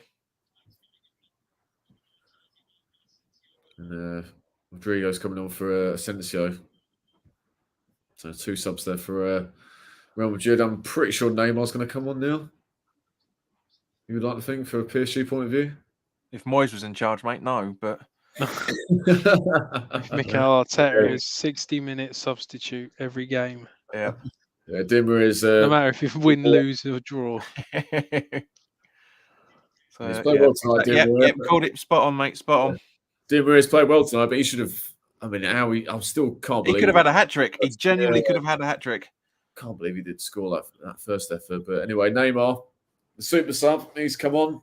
There's a fan in the PSG lot who's just zooming out, a guy with army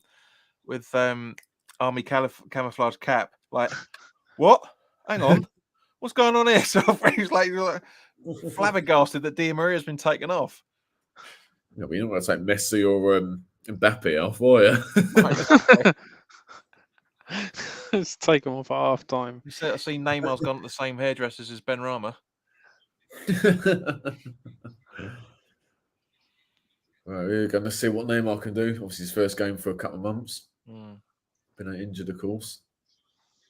But I can't believe it, lad. 73 minutes 0-0. Jesus, I can't believe it. Mate, I jinxed it, didn't I? I said there's probably not going to be that many goals in it. Real Madrid will still turn it on Champions League, isn't it? Oh, it's Neymar. Oh, what a run. Yeah. Oh, good defending. Oh, no, free kick given. Really? I think he ran at him, didn't he? Well, welcome to the game, Neymar. Great touch. Yeah, all right. Fair play. I think it was Alaba, was it? Yeah. Well, it's one of them where he got the ball, but then the follow through takes Neymar down. So, follow through. But he didn't need to roll around like he's been shot in the face, for God's sake. No, that's Neymar for you, isn't it? Yeah. I still think his what was it? The World Cup of 4 years ago was the funniest I've ever seen him play. Every 5 fucking minutes he was rolling around on the pitch. Every 5 minutes. Didn't he special? Didn't he? I've got a memory of him rolling over the touchline and still kept going. You're right, mate. Yeah, one of the early games. Yeah, because I know West Ham clips started out around about then.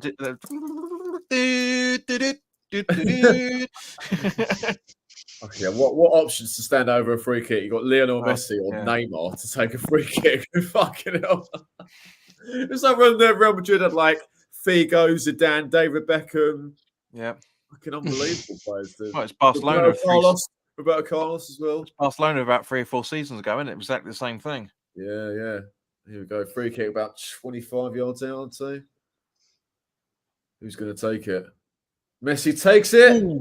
Oh, off the boil tonight, little Lionel. Yeah, Ronaldo scored, didn't he? Yeah. Just not enough hook on it. Went too far wide. Didn't come back enough. Yeah, that was it's just not enough hook on it, unfortunately. But he's done pretty well tonight, hasn't he? For what he's been given, apart from the penalty and that free kick. He's done some decent corners. Yeah, no, that's the thing. PSG played well tonight. It's just the final finish. It just hasn't been there. They deserve to win this game. Oh yeah, definitely, completely to win it. But I think could have easily been about 4 goals in the first half. Yeah, if it finishes 0-0, and it could have easily finished 4-0 to PSG. Yeah, Yeah, but I think I'll tell you what, Alaba and Militao have put some brilliant blocks in for Real Madrid as well. Don't really associate Real Madrid with defending, but No. over It's in always their, at the other end, isn't it? over the course of their history, not only for their defensive duties, but fuck me, they've put in a real shift, and Mendy as well. I have to I say. can imagine my old housemate Pablo, who's a Real Madrid supporter. I can imagine him just going absolutely fucking bonkers watching this. Oh, I'll tell you, it'd take a 0-0 right now because Real Madrid haven't, from an attacking point of view, just not got going at all. Definitely. Not at all. But PSG, to be fair, haven't allowed them. PSG have played a brilliant game. They just haven't got the deserved goal. Not yet, anyway. Great ball by Messi. Neymar, Messi. Pass it. No. Oh, what a ball in! Oh, what a ball in that was. Neymar half a second out. Half a second. Great ball, man. Oh, hang on, there's a bit of handball there. It looked like it, but maybe not. Just in front of Mbappe. It was a lovely ball, and Neymar's going to take the following corner. Neymar takes it. Bad ball. Comes out. Shock. Oh, Messi's going to shoot then. Oh, just wide. For that split second where it goes past the post, I generally thought that was in. Oh, Mbappe creates something out of nothing. So close. Lovely effort. Does what he should do. Across the goal. Oh, it doesn't quite curl enough, but what an effort. Exactly what you were just saying, mate. Exactly what you're just saying. Here we go. Dennis is back. Here we go. Julien It's every other stream or video he mentions Faubert or fucking Kovac. I'm surprised it's taken him this long, to be honest. Bearing in mind, Faubert went to Real Madrid when he left us, didn't he? So I'm surprised it took him this long. Yeah. Oh, that was when Paul Merson said one of the most brilliant comments I've ever heard on Soccer Saturday, where he said Faubert's agent should be knighted by the Queen. You should hear Dave Walker's opinion on it, man. It's fucking hysterical. Oh, definitely. Oh, he's Vinicius. Kroos, is it? Oh, no. Yeah. If Real Madrid nick this. Oh, this is like the biggest shithouse ever. Oh, really? Get up, you pillock. That's well won back by Hakimi. Verratti. He's got in midfield. Messi. I don't know, actually. Hang on. Is Messi running the show at the moment? Oh, was that a handball? Nah, it looks like it's his shoulder, mate. Yeah, no, I agree. Ref doesn't. I've already mentioned Teddy.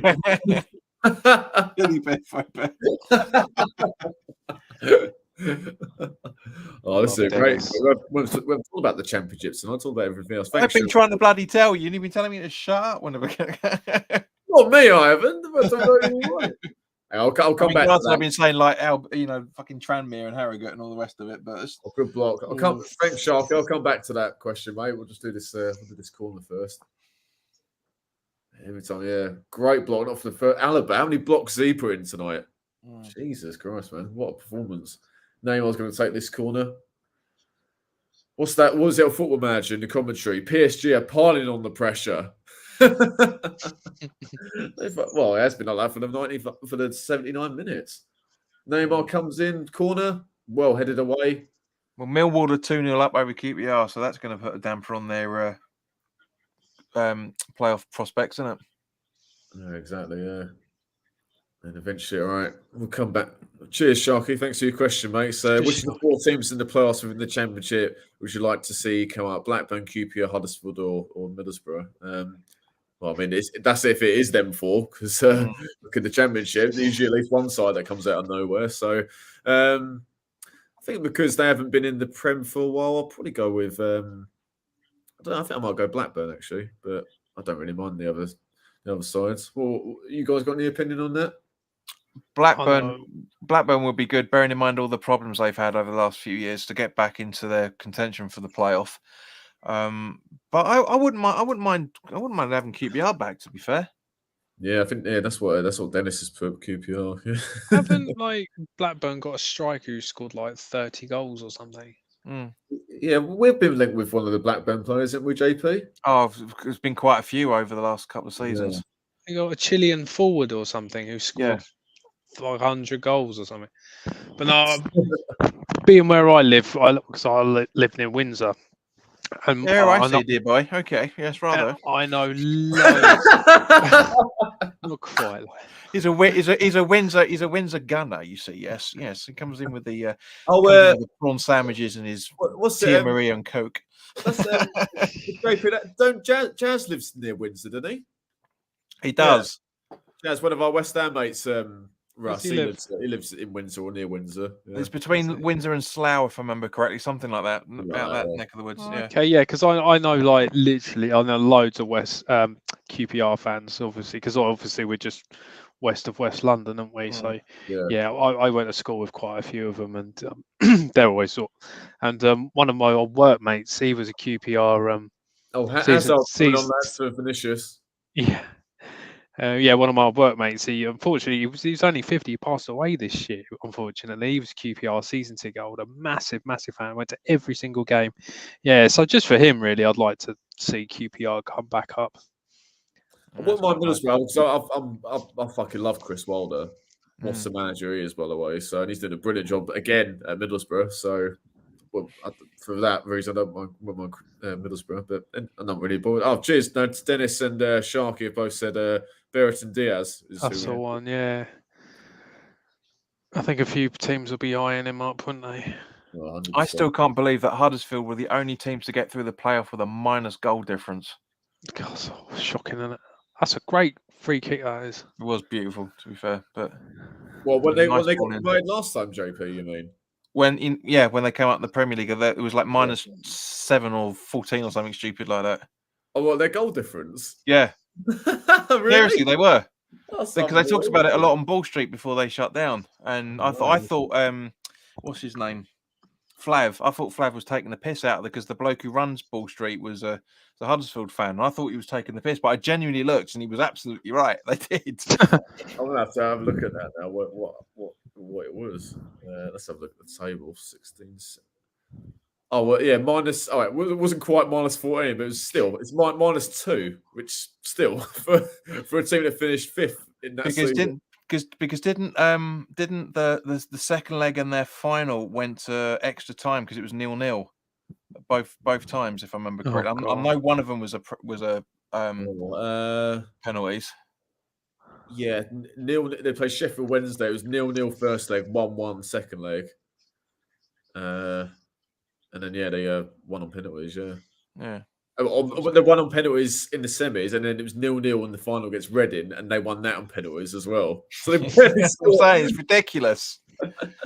Which was kind of an indication of how their season was going to go, unfortunately. But they stayed up though. Fair play to them. They stayed up for a season, didn't they? One season, yeah. But Dennis, here we go. Yeah. Oh, when Huddersfield came out, that was the ultimate shit house. Yeah, see if I can. Ultimate shit house. Yeah, no, it was. Yeah, how many goals did they score? 50 odd, was it? About 10. 10. Goals scored 56, and then goals against 58. Yeah, well, there we are. Well, so minus 2 again. Oh yeah, definitely. Yeah, got relegated. I mean, it's sorry, that was when they got promoted. Sorry, that was. What about the season they got relegated? I don't think they scored 56 in the Prem, I don't think. I can't see that. After that, they would have been lucky, yeah. But it was quite nice at the time because it's a team that has never, like Brentford, never did it before, yeah, and all that sort of stuff. Rather than the same 7 or 8 teams bouncing up and down like Fulham and Norwich, yeah, Watford and West Bromwich Albion. Watford, yeah. Crystal Palace used to be one, didn't they? They were up and down all the time. They were, yeah. Oh, so were we. Well, not as much as everybody remembers, as everyone thinks, but we were touch and go for quite a good few seasons. I mean, we've had 3 relegations in it. I think 3 since the Prem started. That's not that many, is it? Really? No. Newcastle. Hope they get relegated. I think it's 3. I think it's 3 in total. I think. Well, Newcastle must have been relegated, haven't it? Twice? Yeah. Yeah, many times actually. Times, yeah. So probably about 4 or 5. I think. Yeah, I hope they get relegated this season as well. Not happening. It's not happening. No. Not happening now, mate, with the signings they've made. Oh, what? No. It's just you watch their football. I've watched them the last couple of weeks. And don't forget Eddie Howe's. And the Eddie Howe football ways. Yeah. better than any of the other footballing sides in where they are. So. It'll be by the skin of the teeth, but it's their football is 10 times better than the way it was at the start of the season. Absolutely awful. It'll be a hard game. It'll be a hard game Saturday, mate. It will, mate. It will. But I think it's obviously a shame for the player, and he obviously been an England player. But I think it's great news for us that Kieran Trippier is unavailable. Trippier. I think it's great. Yeah, he's out for about 6 to 8 weeks. I'd say. Is he? Yeah. Who have we got? We've got Brentford. Brentford at home. Oh, Neymar. Good ball, Messi. Oh, chance. Oh, the spaces in here is ridiculous from Real Madrid's point of view. Giving them so much space. Messi's still. There we go. Oh, what a ball that is. Oh, too hard. They've scored from there. I don't know what he's trying to do. Surely he weren't trying to chip it over, but it's Neymar. No, I think he's trying to pass it in. Courtois, isn't he? Oh, he's trying to score. No doubt, he's trying to score there. Yeah, he's trying to score. From that angle, we've got no chance really. I'll tell you what, Messi should have played in Hakimi. Hakimi was the one who was in space. Yeah, just Danero's come off and Guay's come on for him. He used to play for Everton. That's Idrissa Gueye. Yeah, Idrissa Gueye. Yeah. Gareth Bale. Oh my God, Ricky's still there. Yeah, Gareth Bale's coming for Benzema. Benzema. What a shift he's had to put in today for like 3 touches or how many touches he's made tonight. Bloody hell. Oh, Dennis, this is a brilliant shout, and I totally agree with you, by the way. Regarding the Championship, Coventry at 5 points off the playoffs with 2 games in hand. Would love them back in the Prem. And I agree, actually. That's old school Prem days, that, isn't it? I think they got relegated in 2001, I think it was. Jeez, wow. I think so, yeah. But this is how long ago it was. I think they were still playing at Highfield Road. Yes, that's how long ago it was. I'm sure it was. Yeah. Yeah, good point, mate. Yeah, it used to be a permanent fixture, especially with Gordon Strachan. Remember Gordon Strachan when he was Gordon Strachan, yeah. We had who did he have in the up front in the late 90s? Dion Dublin and fucking Darren Huckabee. Remember him? Steve Grizovic in goal. Yes. Coventry. So trying to remember. Yeah, because he was goalkeeper there for was it Hadji? years, wasn't he? Hadji? Hadji, yes, yeah. Hadji Gary McAllister as well for a few. Gary McAllister, yeah. The player. I bet Dennis is going to come with. Here we go. LOC. Can always rely on you, Dennis, for some absolute random. Oh mate, Coventry. Who else? Yeah, Dion Dublin was there for a bit, wasn't he? How funny is that now that Dion Dublin is doing that fucking the house program? Yeah, I can't remember what it's called, but yeah. Oh yeah. When he does the FA Cup games, I can't take it like he's looking at the what the toilet's going to be like in the stadium or whatever. Yeah. Can you imagine? Yeah, he's going to each stadium and he does a little 5-minute thing beforehand. What is it called? Is it Homes Under the Hammer, isn't it? Homes Under the Hammer. Yes, that's it. Yeah. Oh, it's got a little bit of rising damp in there. Oh. What was it last season when who did Tottenham play in the FA Cup? Something in the National League North or whatever it was. Oh, that was. They played some. They basically played it where like at a ground where like you could see the terraced houses in the background. I can't remember who it was, but like during it was like, oh, I bet he's nipped to those houses before he did the commentary.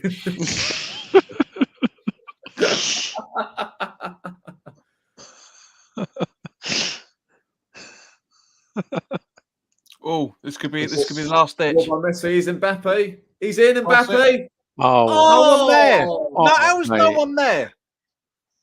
Oh, Sharky, cheers, mate. Yeah, that's it. Marine. That's it. Marine, that's it, yeah. How is nobody there? A minute to go, and there's only 3 PSG players in the box. How is that? Oh. Right, 4 minutes of added time, but still. Honestly, it was ridiculous. You'd think that the whole fucking side would go into the box and try and get something. It doesn't matter anyway because it would have been ruled out for that because of that foul. But Yeah, Marine AFC. Yeah, based in based in Merseyside. Yeah. So All right, so boys. So as we're coming up to added extra time, who's your man of the match for this? I think Mbappe's had a fabulous game without getting on the score sheet. I think Mendes has played really well for. Verratti's been up and down. He's been running all game. He's taken off though, wasn't he? He was, yeah. No, he's still on. I thought we subbed off. No, Danilo was subbed off, and all right, okay. Verratti's he has had a lot of touches. All right, Dennis. Oh, Dennis. For the record, I've come on just to chat crap. I'm not watching the game. Mate, it's don't worry about it. It's literally 3 minutes to go. Didn't expect anything less. Well, you did say, Dennis, to be fair, you need me on the stream to tell you all their gopping players.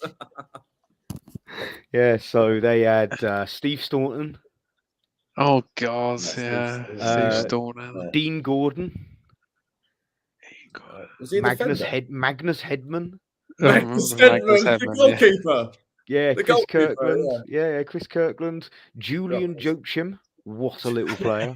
Julian Joachim. Before he went to Villa. Yeah. I'm sure he was at Leicester as well. I remember. They had Matt Jansen for a little bit, I think, as well. Jansen. Jesus, that takes me back. Fucking they had the post-accident Matt Jansen when they're in the Championship. Patrick Sufo, another great little wizard there.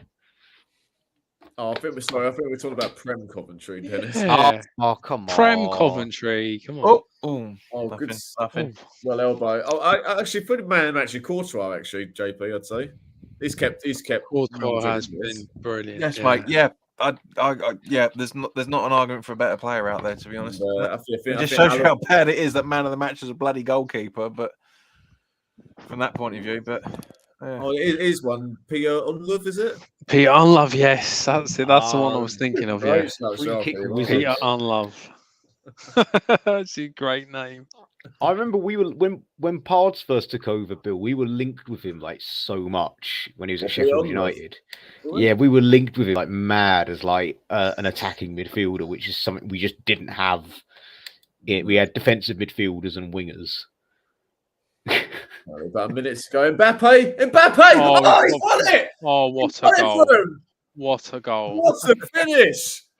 Oh, he's rolled him, hasn't he? All game, and they went to the very last minute, and Mbappe's deserved it. And I'm changing my mind. He's now man. He's won the game with an unbelievable bit of skill and a lovely finish. And even Courtois couldn't save that one. PSG, they've finally got the goal they've deserved the whole match. Everyone will be after him on a free transfer. When Coventry get promoted and Mbappe's going to the replay. Coventry he's going to join probably in the summer. Yeah, I said the main reason why I want Coventry to go up is because my mate Harry, who literally cackles when he laughs, I just want him to turn up at London Stadium and just send a Snapchat. Just cackling.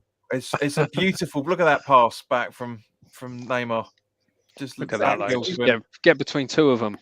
On his legs as well. Bloody hell. Nuts. It takes it between Vasquez and Militao as if they're not there. Through the legs of Courtois. Nuts. Oh, unbelievable goal.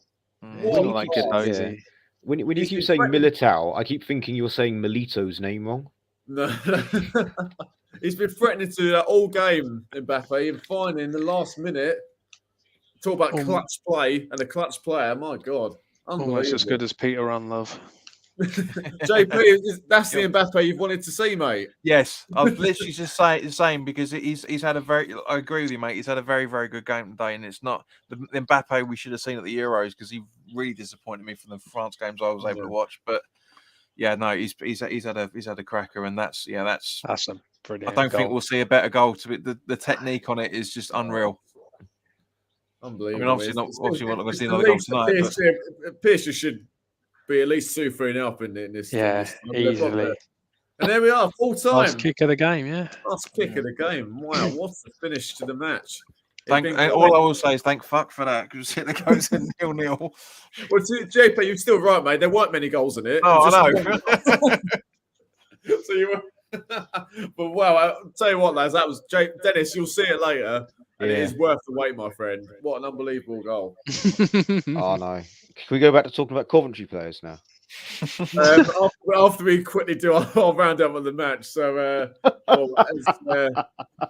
full-time PSG 1, Real Madrid 0. Somehow it's the one goal in this match, but at least we got one. Worth the wait with Kylian Mbappe. And Russ, what do you make of the game overall, mate? In particular, yeah, it's pretty well considering Real Madrid were on the back foot quite a lot of the time. They did have a couple of chances in the second half, but PSG just had too much in the end. The goal was coming.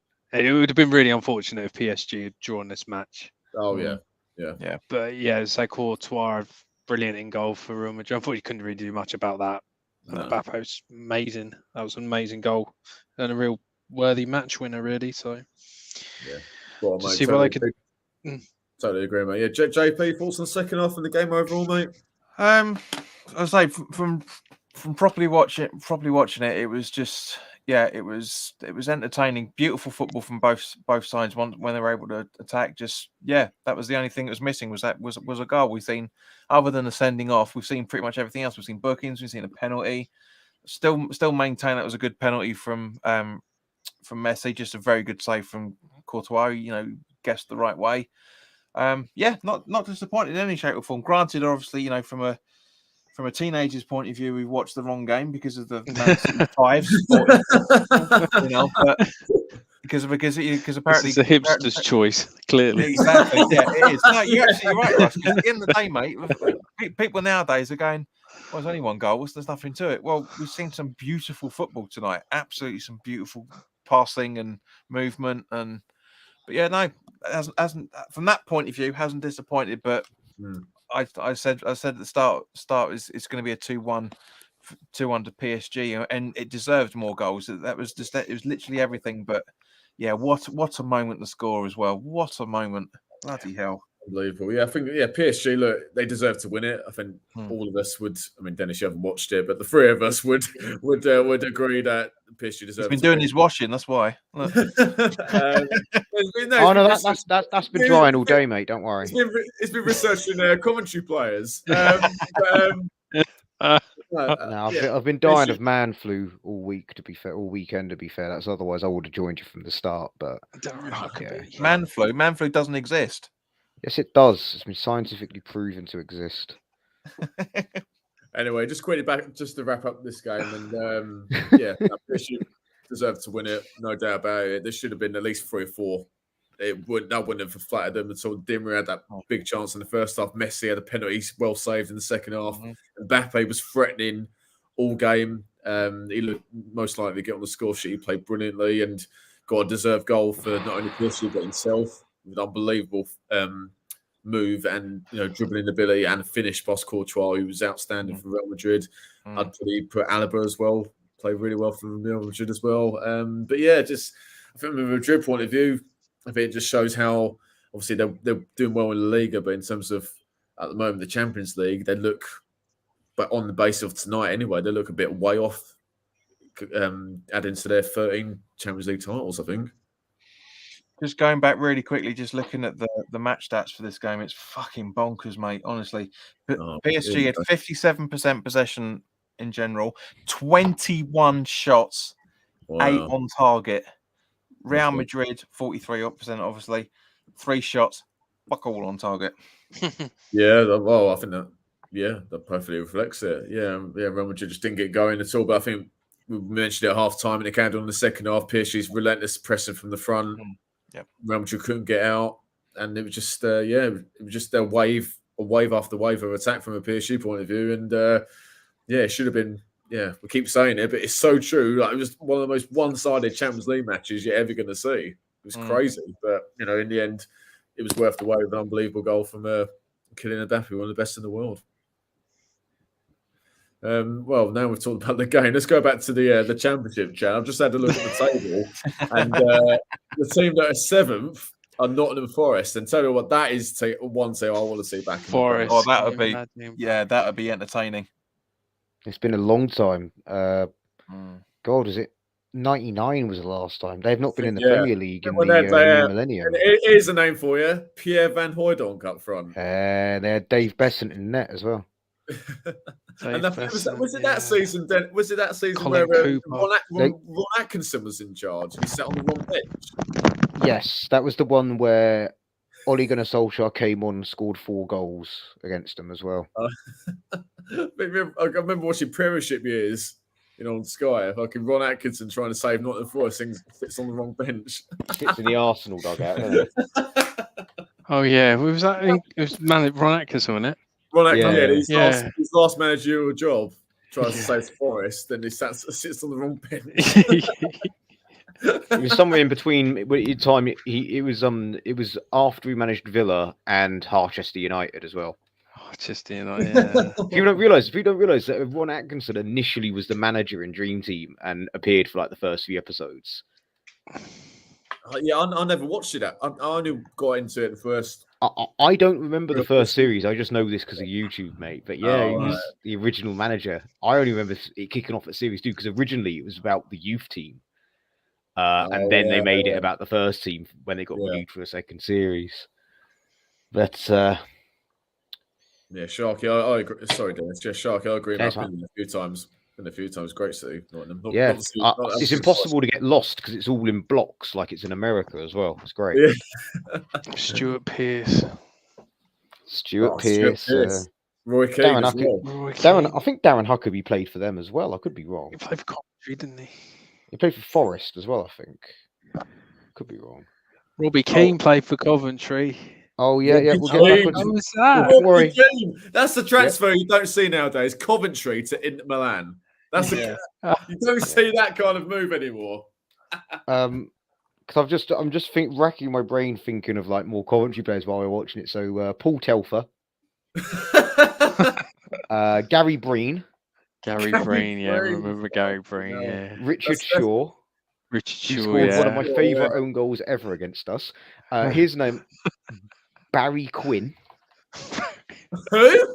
You've not heard of Barry Quinn? Like this, he was like about 40. That's a proper niche. He's a central midfielder that's always been 40. Like he was always like on his last leg. God, who else played for them? Wasn't Strachan player manager there? He was player manager for a while. Don't know how long for though. But what's his name? Mohamed Konjic, the Bosnian centre back. Oh wow! Now we're proper. This is like pointless. This is George Boateng. Boateng started off at Coventry before he went to Villa. Well, George Boateng. Yeah, George Boateng. Oh, yeah, got his big break in England at Coventry. Sharky, the brilliant one. Another West Ham one. Gary Charles. Yeah. Forest. Yes, mate. The only other one I could think of is Philippe Clement, the Belgian midfielder. He was there for about 5 minutes. Wow. I've got the feeling Lee Hendry was there, but I don't think that was in the Prem. Some of these players, man. I think, for me, not them. David Burrows. There we are. David Burrows. He was at Coventry. I remember David Burrows. Oh my goodness. Noel Whelan. Noel Whelan, yeah. Noel Whelan. That name. Fucking hell, that takes me back. I don't think he played for them in the Prem, but John Eustace started off there. I don't think he played for them in the Prem. Oh, fuck this. I don't remember his first name, but Gordon Strachan's son played for them as well.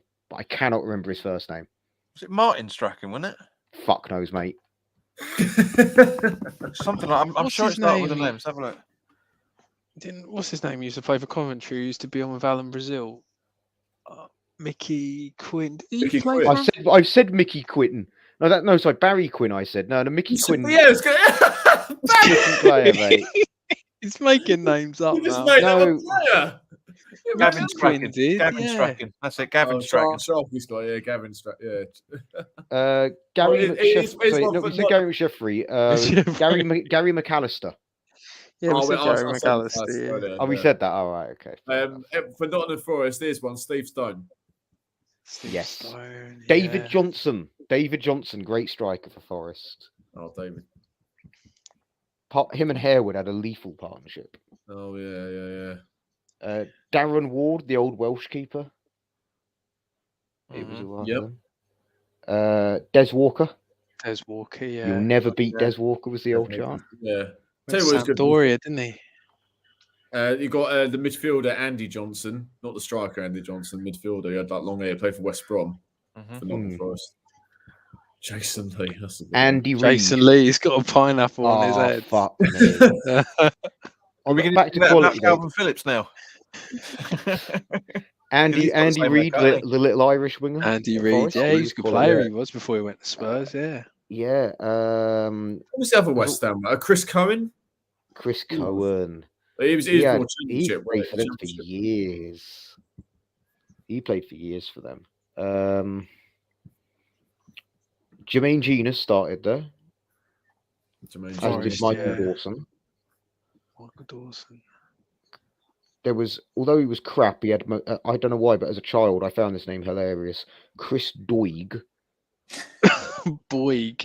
Doig, D-O-I-G. Oh, Doig, yeah, like, Doig, yeah. What a stupid name I thought that was. God, Michael Stewart, Scottish centre mid, ended up playing for Watford for a little bit. God, there's loads of fucking good players for Forest. So. Loads. Michael Chopra. God, Jesus, yeah, I remember him. Right, let's wrap it up. We can do this. Yeah. We can do this. Let's wrap it up. We'll do. We haven't done Blackburn yet. What are you talking about? Let's do every team in the championship. Yeah. All right, nice. All right. Well, JP, Russ, Dennis, thanks for joining us, and thanks everyone for joining. Subscribe to Cash Football if you're new, and we'll see you soon. All the best. Take care. Yeah. Take care. Goodbye.